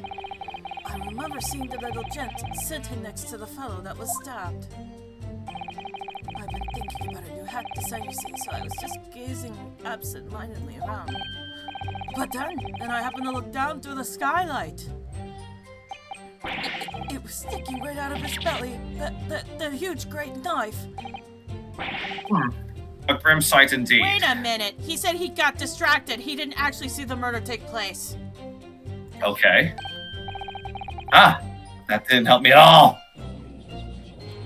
Oh my god, she's cleaning. The jury looked like they're even more convinced my client did that before. This woman is typing away.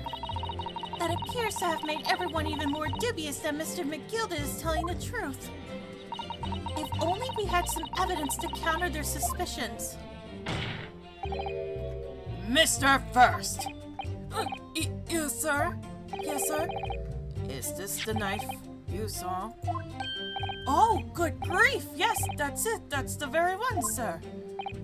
Is that? Is that? Oh, sorry. Is that? Yes, counsel. This is the blade Yes? that was driven into the victim's belly like a stake through the heart. Yeah, I'm just going into like 6:30. That is a blade of considerable size, Consul. It is. And furthermore, the scabbard is emblazoned prominently with a certain initial. The letter M, which seems oddly familiar. That could be for. Please. Are No. you saying the knife is for Mason? It could either be for McGilded or Mason. M for Magnus, perhaps, or McGilded, possibly. You take your pick. It seems this particularly big name in London made a magnificent mistake. Objection! Oh, no. But there's an M. But there are M's everywhere. Like, yes, like M in Mason. Objection! I love that fancy objection. This blade is far too extravagant for a poor brickmaker to own. Okay. No, this weapon of murder almost certainly belongs to accused.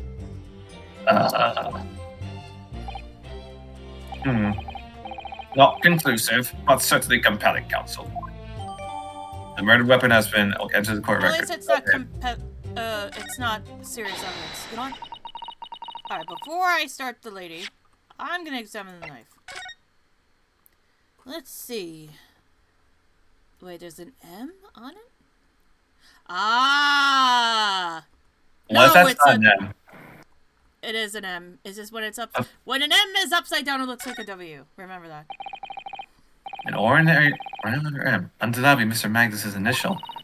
Nichols' initial. And it's beautifully gilded, too. It must be very valuable, I should think. Ah, What is it? look at this M. If you turn it upside down, it becomes a W. This could change everything. A W? Yes, this is one of those, turnabout cases. I'm sure of it. I'm afraid I don't know at all, but what I am sure of is that this is an M. Oh, well, that idea was quickly quashed. Ah, okay. Alright, what else can we do? Pull up the knife. That part is the sheath, isn't it? Are you all right, Mr. Naruto? Oh, sorry, yes. I just don't really like blades. Oh. Those don't seem like the words of a man with a large katana slung from his waist. That's not a blade. That's Kazuma's soul. There's a difference. Anyway, there's no sense in delaying it. Let's see what the blade looks like. Yep. Oh, Yep. dear me. Yep, there's the blood. Oh, dear. Oh, dear me. Yep. Fuck. Looks a lot like blood. Lick it. It surely is blood. The victims. Lick it. Englishman's blood looks like a lot like Japanese man's blood. What? My guy. All warm-blooded organisms have the same color of blood. That is true. However, even though they all look the same, they're actually made up of different genetics. So, like, some blood can be A, some blood can be B, some AB or O, positive, negative, whatever. It really doesn't matter. Unless we decide to be like, oh, no, this isn't a knife. You took it from Mr. McGill and stabbed it in some ketchup or some shit. No. That wouldn't be right. Okay. Yeah, that would be right. Did you think it wouldn't? Sorry, it's just that we've only arrived here in Great Britain. I'm finding it a little hard to adjust. Yes, I do understand. Alright, nothing else we can do? No. My lord, if you'll forgive the interruption. Journal number 2. Go on. Mr. McGilden is a pillar of society and a gentleman. And a gentleman's words should be sacrosanct. What the fuck does that mean? I don't know. Sacrosanct. I don't know. However, those of us in service know we must accept hard truths. Wait, what are you about to do? Dispose of the rubbish. That's another Fuck guilty you then, lady! Oh god. Oh god! It's good. Oh no! No! I don't wish to cause offense, but I do like to eradicate all traces of filth and grime. Hold it! I have painstakingly typed every word uttered here today and cross-referenced all the facts. As such, I am now in a position to draw the only logical conclusion. Oh my god, for real? For real? For real? It's making me anxiety! Not again! That's 4 out of 6 jury members who proposed a guilty verdict! There are only 2 left! We've had it. Every time I press these witnesses for information, I just make the situation worse. Nevertheless, what we need more than anything at the moment is more information. We're still very much in the dark. I also just have to keep pressing the witnesses, knowing that more sparks may well fly. We mustn't give up hope that we'll uncover something that will give us a way to fight back. But... Alright. I'll keep trying. Can't give up. Just need to keep calm, listen to the witnesses' statements again. I think we have one more to press, do we? Nope. Oh! Oh yeah, here it is. Alright, press it. Quick. Hold it! What exactly did you see? Oh, well, sir, that would be the passage, sir. Yes, he collapsed on the floor.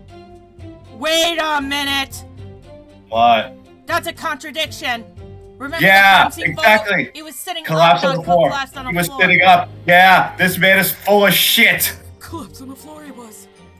And by the passenger, obviously you're referring to the victim, Mr. Mason, the brickmaker. And on the other passenger had the knife in his hand, like this. By the other passenger, obviously you're referring to the accused, Mr. Magnus McGill. And then he plunged it down like this, stabbing the other passenger in the belly. Abdomen is not belly. What? Wait a minute.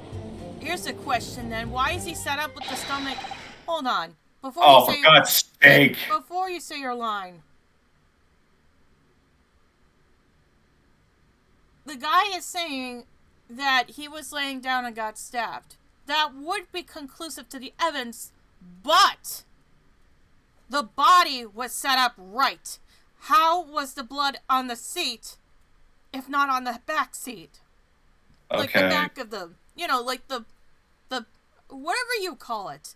You have the seat for your butt and the seat for your back. I'm calling it the back seat. The butt seat is where the blood was. And the guy was sitting upright, as you could see. So there's something contradictory going on. Okay. Well, I didn't get... Oh, sorry. Here you go. My lord, I wish to speak. Yes, Joe number 5. Do I take it you too? Is that you too? As the master of the London Guild of Coachmen, the idea of a murder being committed in one of the city's carriages is utterly abhorrent to me.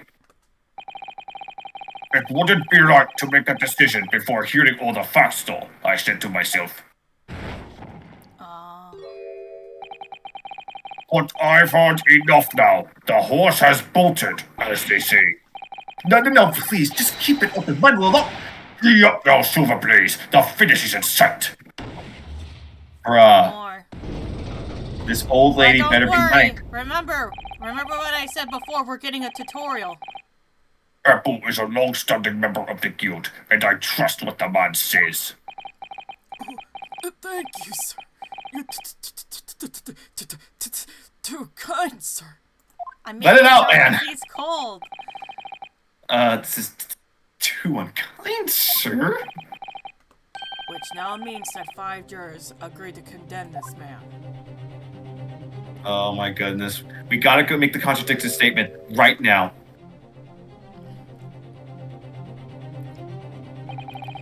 Madam Juror number 6. Yes, dear. What can I do for you? You have heard the testimonies of the witnesses in the stand. Yes, I certainly have. Still got my hearing, you know. Then pray tell, why are you yet to pronounce your leaning?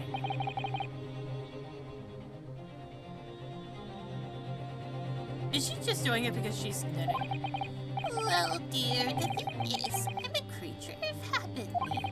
I always go to the park at around this time of the day and sit on a nice bench and get on with my knitting. There's a lovely little park just near where I live. McGilded it's called. The gentleman donated it to the city, to put a smile on Londoners' faces, he said.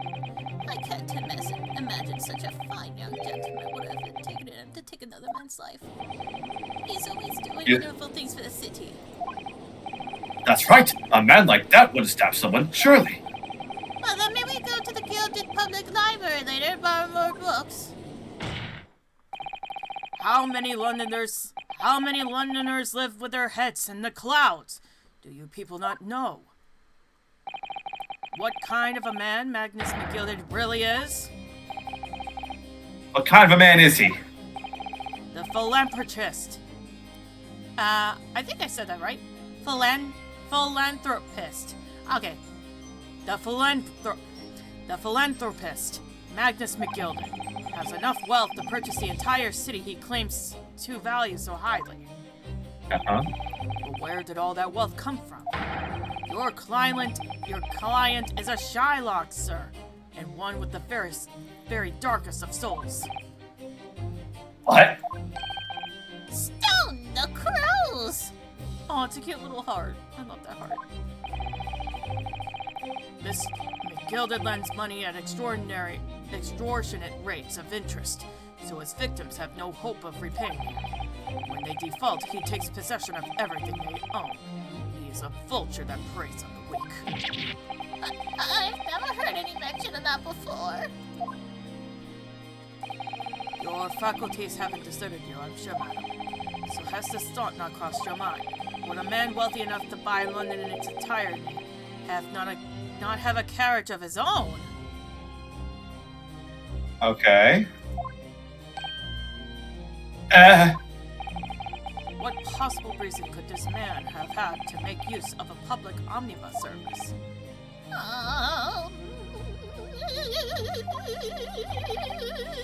You're not saying that.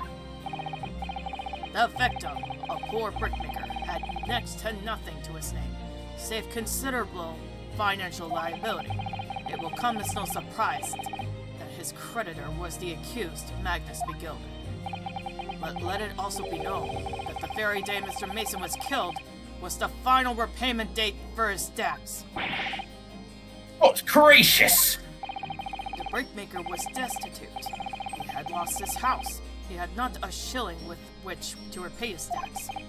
And in the end, this pitiful soul had the very last thing he owned taken from him, his life. By the merciless philanthropist, pretender, Magnus McGilded. I don't believe it. Hold it! Yes, brother, please. If I might add something briefly. Mrs. Otto?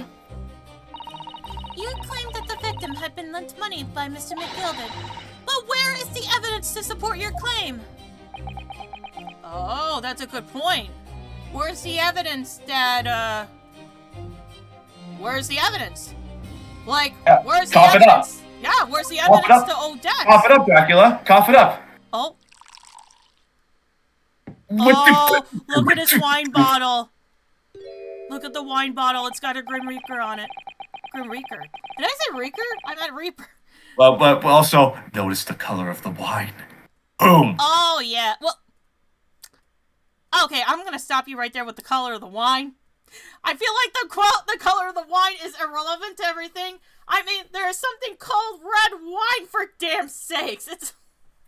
I know, it's not irrelevant. But but the blood was red on the seat, and the wine is red. So what if it's not blood, but it's wine? You just hear, hi-ya!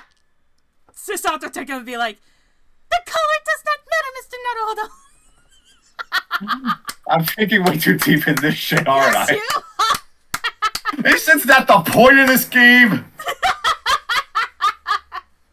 You're supposed to dig deep in the hole. I think we're digging in the wrong point.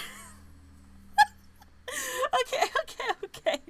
Alright, let's continue. We got a couple minutes left. Pray forgive the discourtesy of filling my hollow chalice in a court of law. Aha! There it is. Lord Van Zeek's hollow chalice. How can this be considered acceptable? I mean, someone brought coffee to court. Someone brought a whip to court. Someone brought a whip to court. Someone brought a baby to court.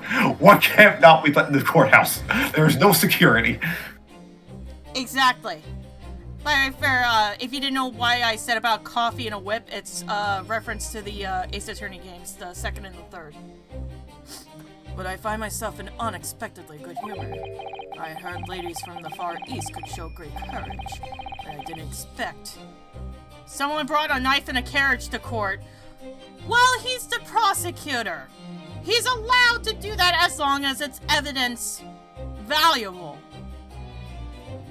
So, it's evidence. He can do that. But I didn't expect to experience it myself. Oh! As a judicial assistant to the defense, I am simply doing my job. What a pity that your display of courage is in vain.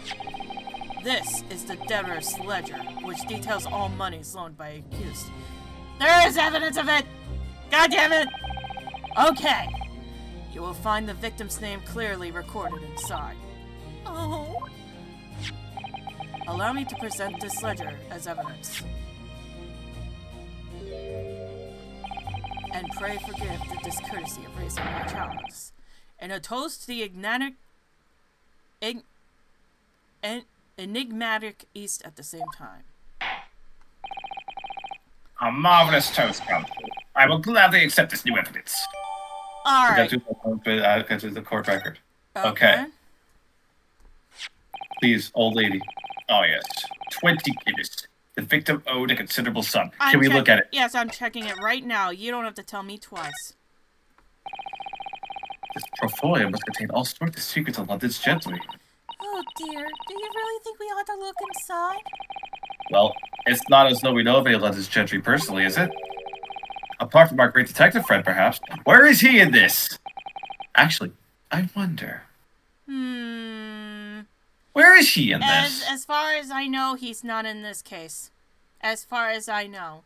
But he was there. Oh, he wasn't narrating this, no. I assure you, we will not find Mr. Sholmes' name inside. Well, let's see what we find. Please don't take down me. Click. I can't read this. Gosh, it's crammed full of gentlemen's names, isn't it?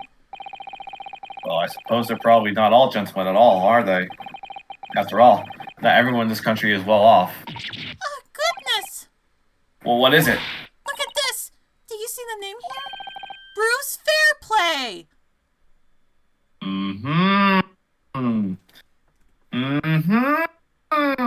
Oh, God. What? What? Give me a second. She's doing calculations in her head, folks.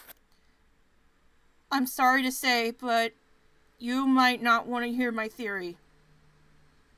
Come on, I could take it. Look at my profile pic. Do you not think I could take this? What if Magnus McGilda did kill him? And we were trying to get a guilty man not guilty and safe. I'm scared. I am scared for my life right now. I feel like that's what's going on. I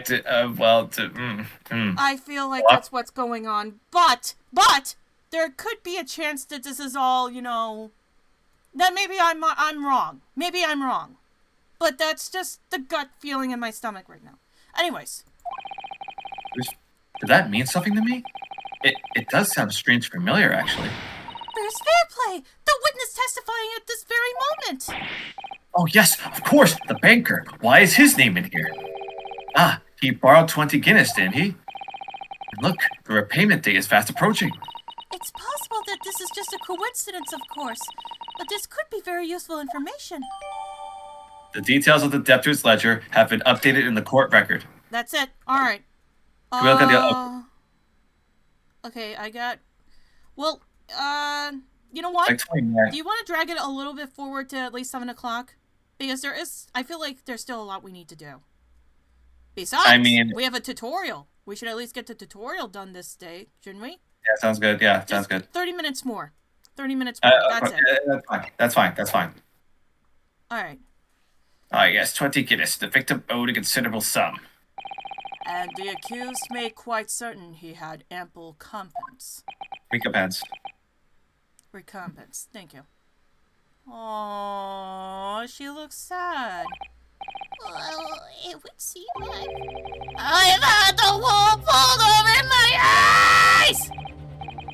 Regrettably, madam, that is the modus operandi of the accused. And it's such a pretty little part, too. What a scoundrel! Still,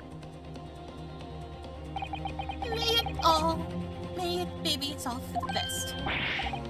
Wait a minute. Let's think about this a little more before... I don't stand for nonsense! Well, fuck us in the asshole. Now, hold on. Remember I said there's a tutorial? Coming up. What is it? The judge's last decision. Did you not see what I did there? Yep. Oh. I put my hand over my mouth because he's talking at the desk. She's also thinking. According to this Encyclopedia of British Law, when all members of the jury have concluded that the defendant is guilty, court proceedings are suspended and the presiding judge will deliver the final verdict and sentence. That's what it says here. The final verdict. It's over then. Oh! There's a footnote, though. A footnote? However, the defense... Fuck! All 6 members of the jury are now in agreement of this case. Hold on. It's not over yet. It may seem over, but it's not over yet. Allow me to convey my respect for your swift and righteous decision. According to the laws of this country, I will now conclude the trial. By delivering my final verdict, I trust there are no objections. There has to be no objection. Sato, just tell me one thing. Oh, yes? You were in the middle of saying something before. A footnote in your Encyclopedia of British Law. However, the defense, what did it say next? Oh, yes, of course. One moment. When all members of the jury have concluded that the defendant is guilty, court proceedings are suspended and the judge will end sentence. Then the footnote says, however, the defense has the right to demand a summation examination of the jurors at this point! And you know what this means? No, I don't know legal terms. It means, this is the tutorial, but that means we can cross-examine them and get them to be non-guilty. Get their Then let's verdicts fucking changed. let's do this. Come on. A summonation examination? A summation, actually. I'm sorry. A summation examination. Objection! Oh, for fuck's sake. A summation examination. From which century has that tome you have there been resurrected? Judging from the binding, I would say that book is at least 50 years old. Any modern text on British law wouldn't even give such an antiquated procedure a mention. It's a relic, long forgotten, and certainly no longer practiced. Don't worry, there's a tutorial on this. Don't worry. So you're out of luck. Oh. What even is it, Miss? Oh, sorry. What even is it, Mrs. Otto? This so-called summation examination. Oh, one moment, and I'll read about it. You would demand the right to a procedure before you even understand what it entails. Typical Nipponese. Crap, and I gotta use the bathroom. Okay. Sorry on this thing, I'll be right back. Okay.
Alright.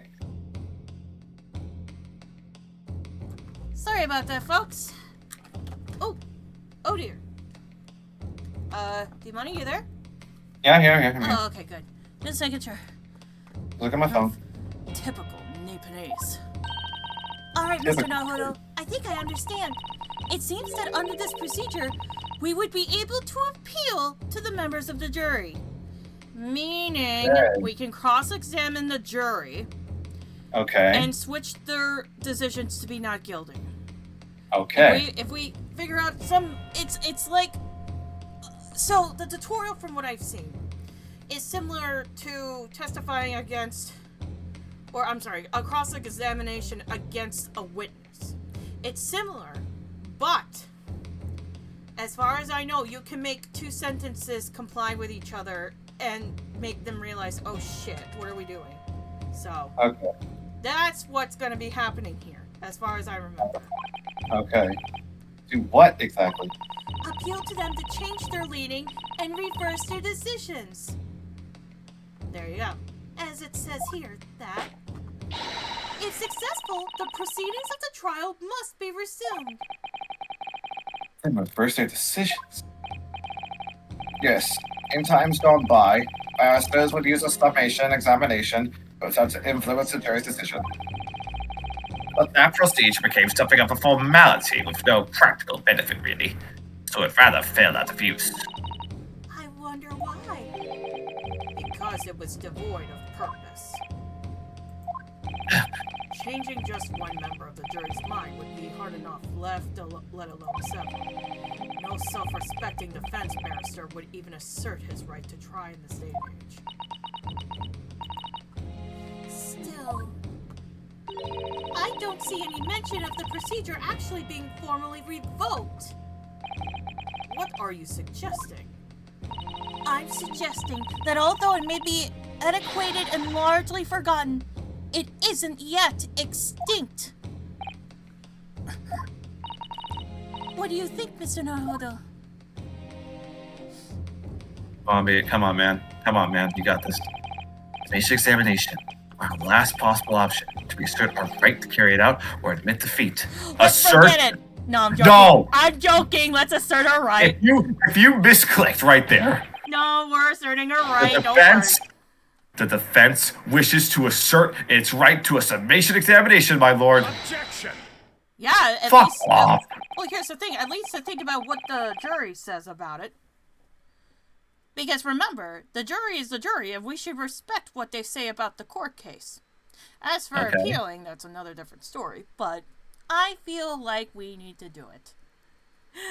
London is the capital city of the most powerful nation on earth. We have a duty to the world to exemplify the very highest standards of judicial procedure. Summation examinations are an embarrassment that should be remained buried. Objection! But if it's our right, it's our right. I believe it could prove vital in this trial. The defense's petition is perfectly valid. The court will proceed with the summation examination. Yes! We got it! This is madness! This is Ace Attorney! Foreman, are you and the remainder of the jury ready?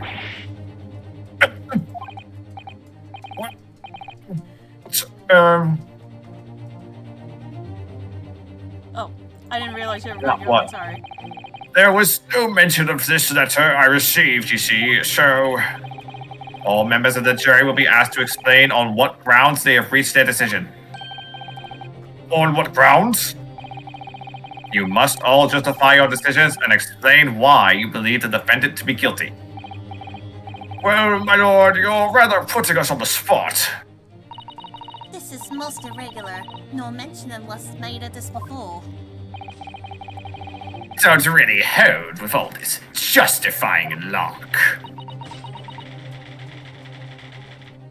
She's just typing away.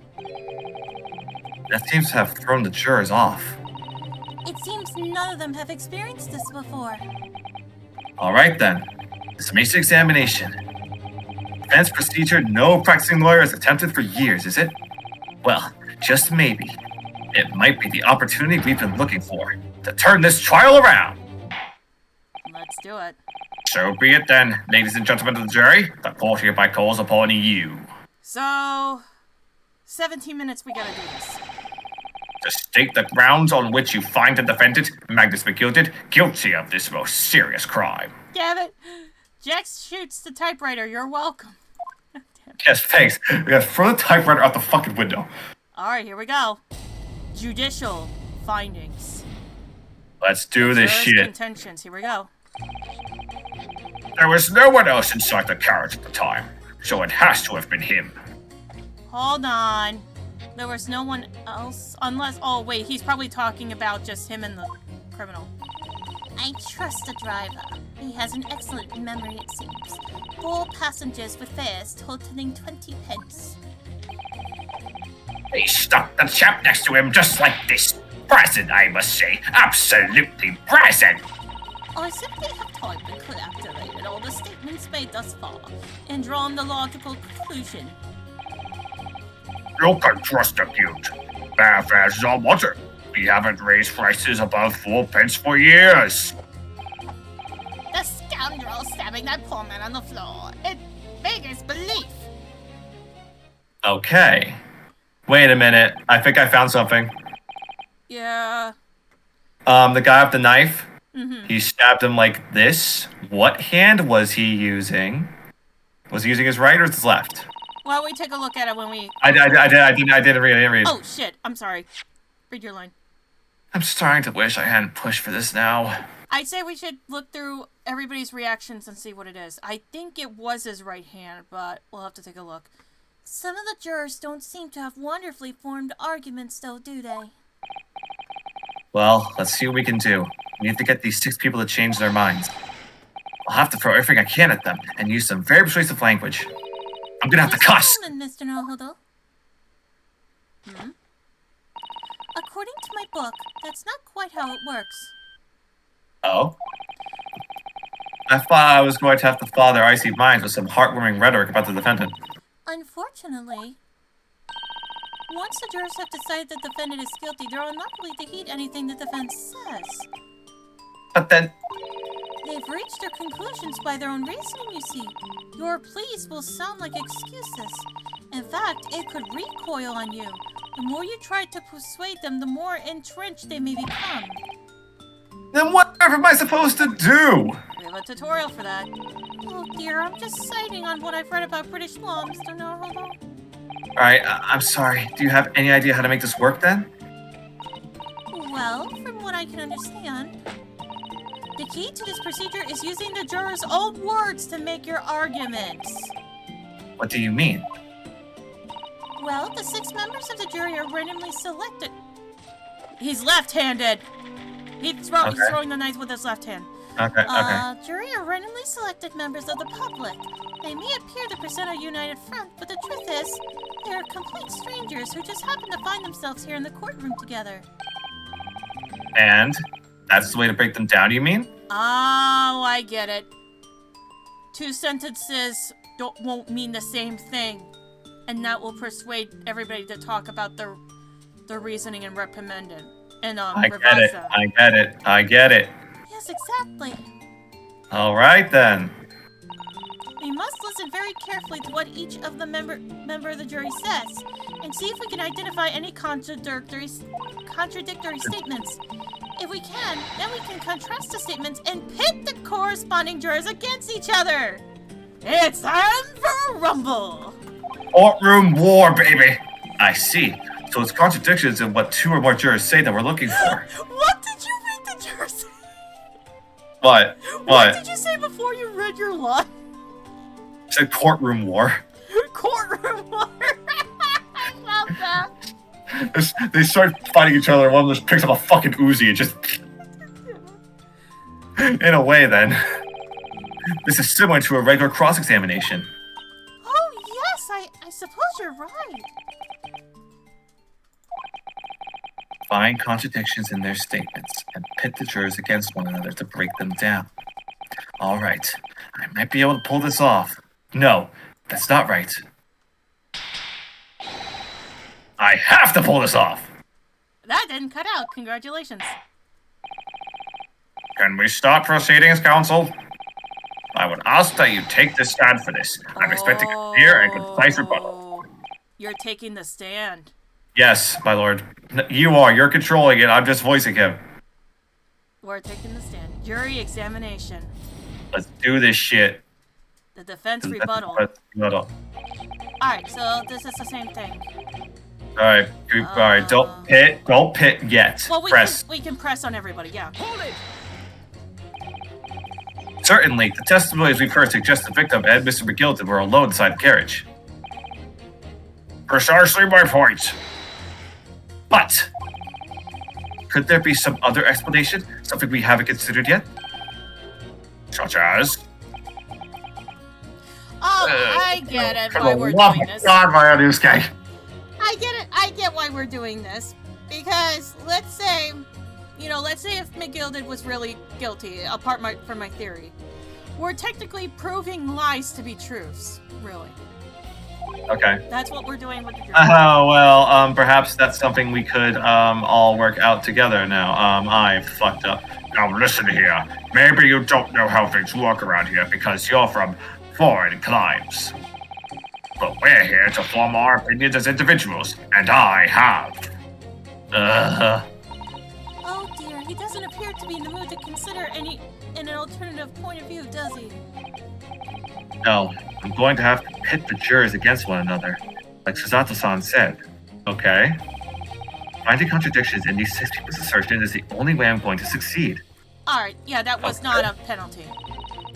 Alright, good. Alright, go. I trust the driver. Oh, right.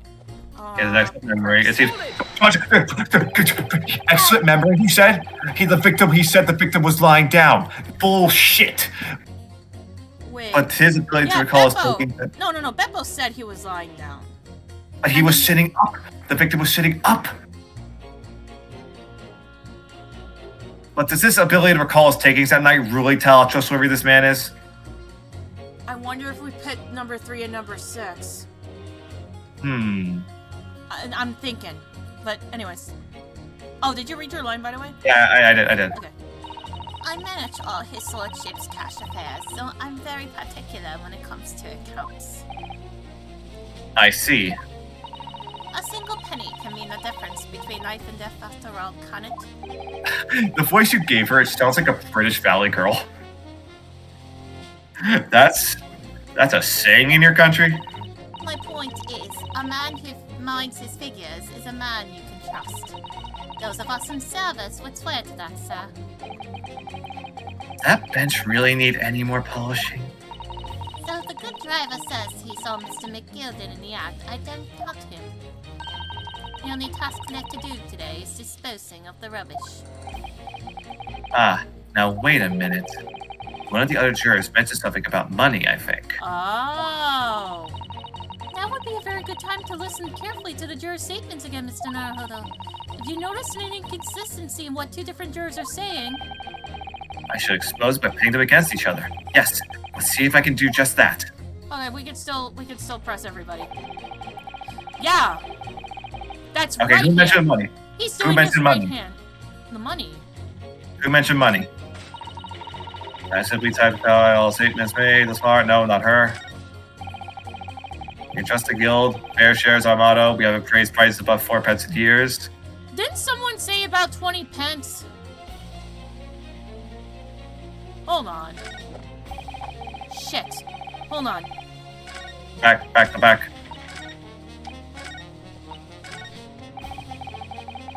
Okay. Alright, I think number 2 and number 5.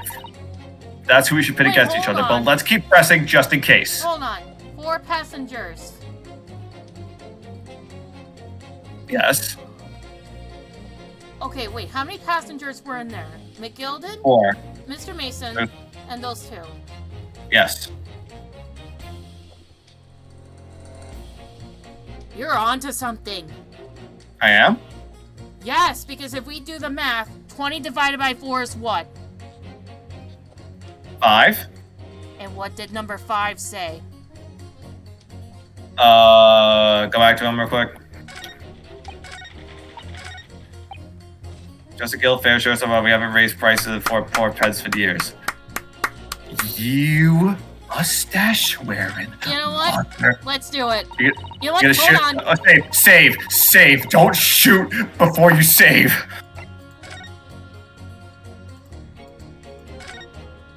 There we go.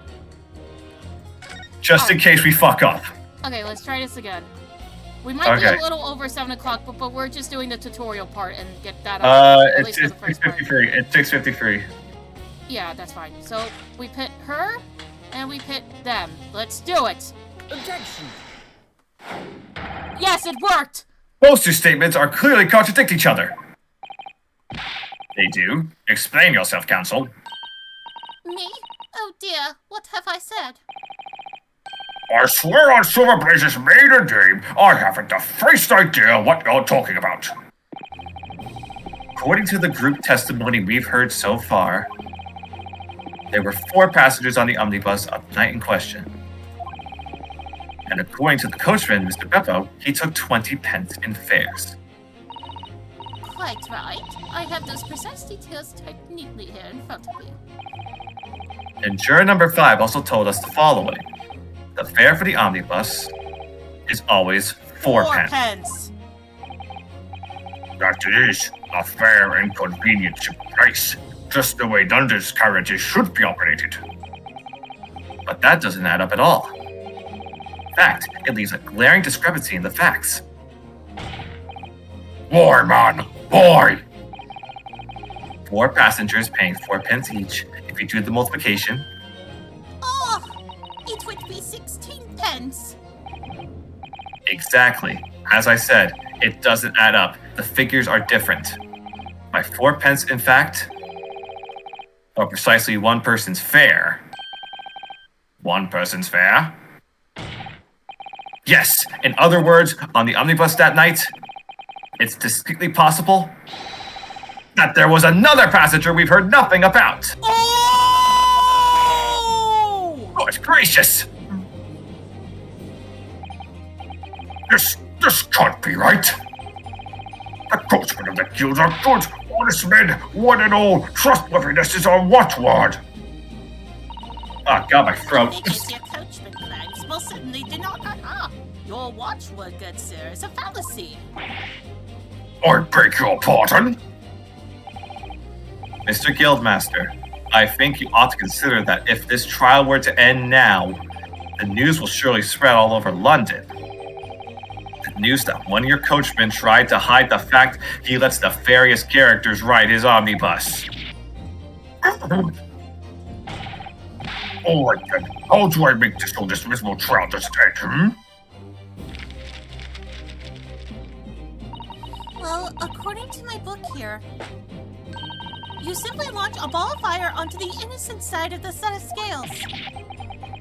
Now hold your horses there, coachman. We were all in agreement. Why do you have to go in? Wait till I get my hands on you, Beppo. Uh-oh. Done. Yeah. Yes! This is all very irritating. Begging your pardon, sir. I'm going to do the same. And there we go.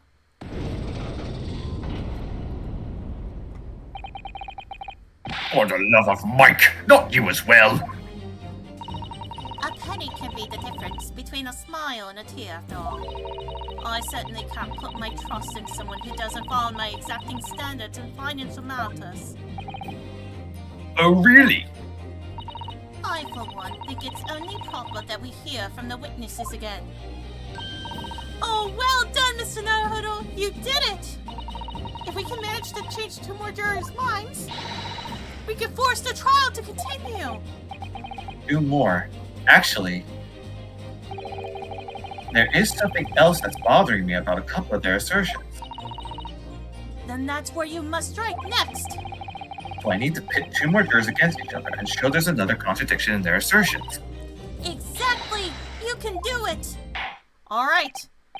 Well, the scales of justice have shifted, but they still weigh heavy on the side of the guild.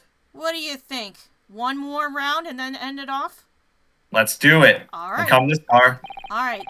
Probably one Counsel, more round, so. you have the floor again. Continue with your summation examination. All right, so we got to pit 2 more people against each other. Changing everything to innocent. Okay, so 2 and 5 are clear. I'm changing my meaning to innocent. I should like to hear what the slipshod bookkeeper has to say for himself. Okay. So, all right. 2. All right. So now we have 1, 3, 4, and 6 left. The book. Okay, what does he say? Trials continue showing personal bottomless corruption. Not guilty, I say. They're clear. 2 and 5 are clear. Wait. We need what? 3 and 6. It's just like this. What do you think? You're right. You know what? Let me save. Save, and then load the shotgun and shoot. All right, let's see what this does. Oh, may the Namco gods be on our side. Objection! Yep, I was right! Those 2 statements are completely contradictory. What? Explain, counsel. Post haste. Oh, dearie me. I was only knitting a jumper for my other half. I thought you were knitting something for your grandson, first of all. Anyway. What is all this claptrap? What does contradictory even mean, I ask you? We've heard from more than one witness that they allegedly saw the actual moment when the defendant stabbed the victim. Now, out of curiosity, juror number 3.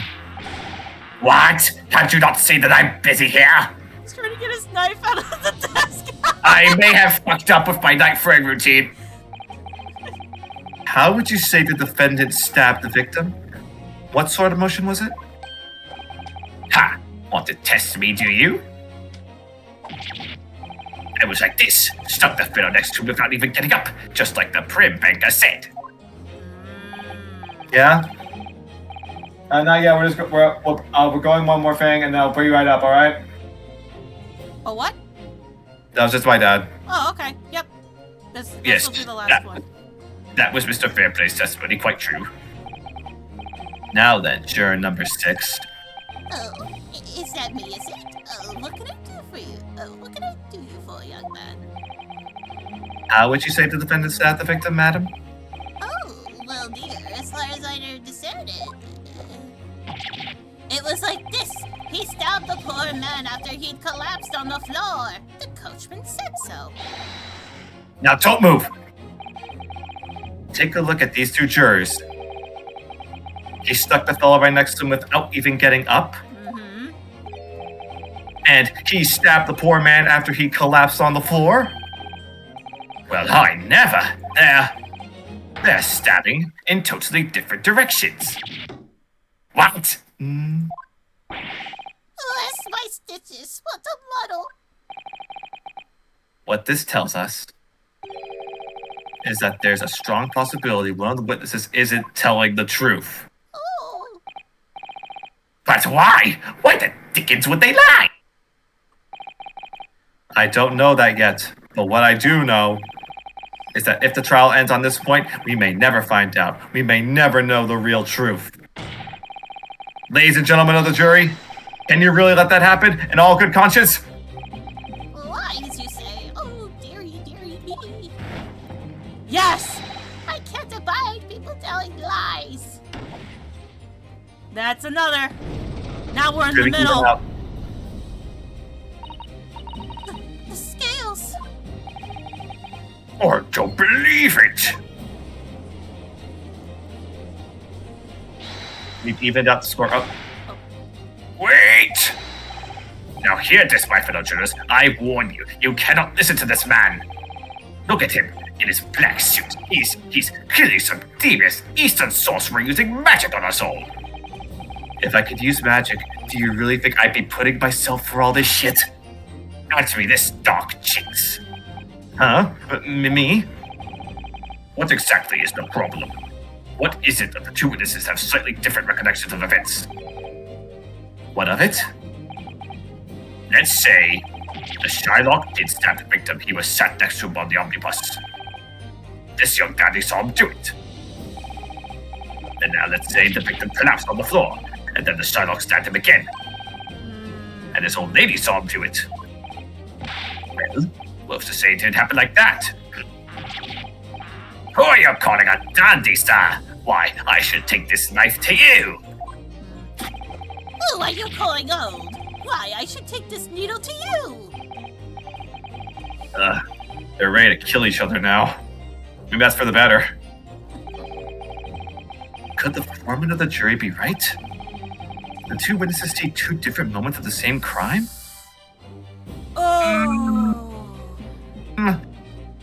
Bella, the choice is yours, because I don't know. I want to say it's out of the question. Okay, go with God.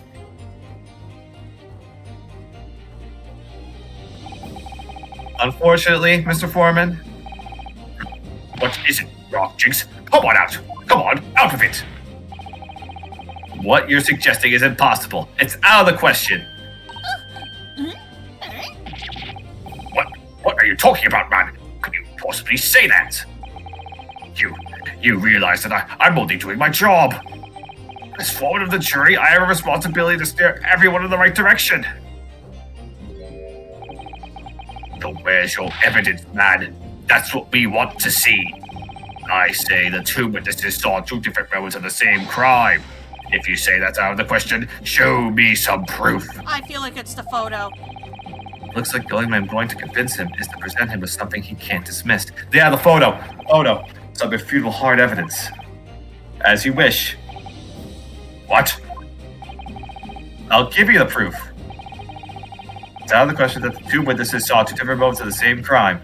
As proven by the photograph. Yeah, wrong button. I know. Present. There we go. Ooh, I love that. Take that. A clear piece of evidence. Well, Mr. Foreman? Wait. Do you know what they say about me, young man? Hold on. They say I've got no powers of persuasion. Oh, I see. I'm sorry to hear that. It's wrong. No one will need persuading about this. Oh! Or even worse than me. Wait! Wait! I think I got it. I think I actually got this. Okay, in other words, the victim was stabbed 2 times. We have evidence that clearly contradicts that possibility. The other one. The autopsy report. The autopsy report, right? By boom. Autopsy card. Fire! Fire! Stabbed once. Stabbed once. Fire! Fire! We were thinking the right direction, but we were presenting the wrong evidence. This is the victim's autopsy report. According to what's written here, Mr. Mason was stabbed in the abdomen. Only once. Only once? It's quite simple. The victim was stabbed precisely 1 time. Which means these witnesses can't possibly have seen it if it happened 2 different times. That didn't get it. All right. I can see defeat. Yes. Now we're on the innocent side. That my mic didn't pick any of that up, did it? A little bit. Wait, that means 4 jurors are now leaning to not guilty. We've done it, Mr. Naruto. We've won!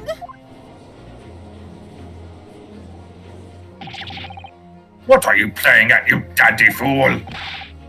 Shut your trap, sir. No one deceives me. But we've had a consensus. I said shut your trap. I know a liar when I see one. And if the chap ever dares to cross the threshold of my shop, I'll take this razor-sharp blade and shave every last hair off his head. Oh, he's licking his blade. Ew, wherever that blade's been from. Please tell me he's a barber. Oh, God. Well, in a quite remarkable turn of events, the defense summation examination has flipped the balance of the scales of justice. The jurors now stand at 2 for guilty and 4 for not guilty. Yay! Accordingly, there is no longer a large enough majority among the jury for me to adjudicate. And the trial must continue. Take that, Dracula. Wait, did you just call I hereby ask the defense, prosecution, and witness to return to their places. And I call upon all of you to continue to pursue the truth. All right. So, after this cutscene, we're gonna end it. Okay, good. So, Lord Von Zeeks, continue to substantiate the case for the prosecution, if you please. Oh. It's grape juice. Don't worry, everybody. Yeah, PG-13. Oh. Oh. Okay. He just smashed it. He just fucking yeets the glass. Wait. I knew it. He was gonna break it. Having savored the rich aroma of the carmine contents in this hollow chalice, it may seem crass to crush it to dust. Pray forgive the discourtesy. Lord Von Zeeks? Is it cold in here, or is it just me? As your antiquated tome no doubt says, the prosecution may not speak during a summation examination, so I honored a deathly silence and listened to the charade. It seems I overestimated the intelligence of the jury. Well, no matter. There is nothing so hard to prove as a self-evident truth, it would seem. No, and why else would we grace the courtroom with our presence after all? So, let us proceed to the next round of battle. Ooh! Oh! Bring forth the witnesses once more!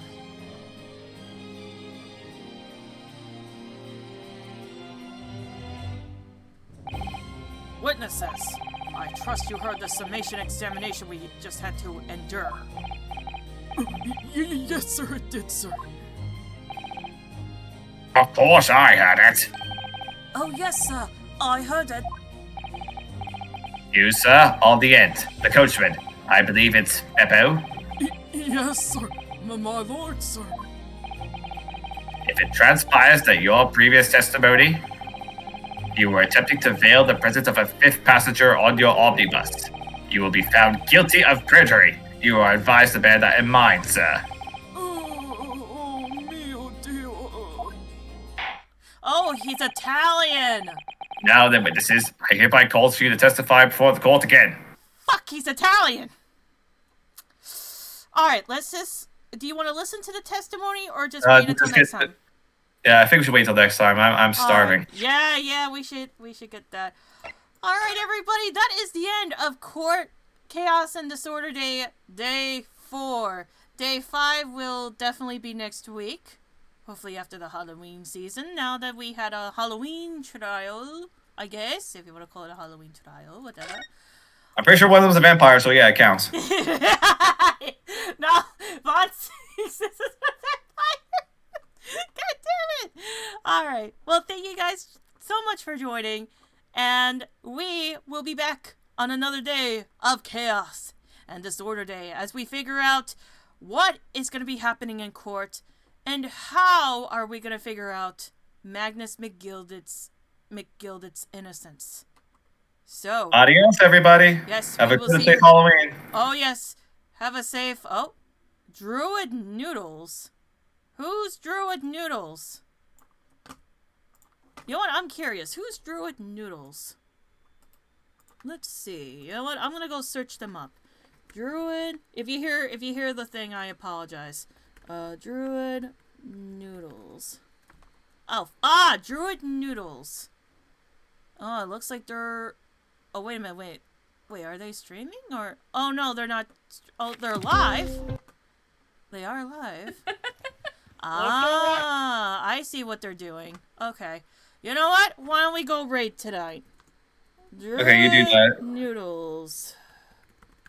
Alright, everybody, we're gonna go raid Druid Noodles. I know it's only one viewer, sadly, but it is a one-thing server. So, anyways, thank you guys so much for joining, and we will see you all in the next Chaos and Disorder Day. Have a good night. Bye. And that's the car. Okay. Okay, that's. Are we done? Or is it done? Not live?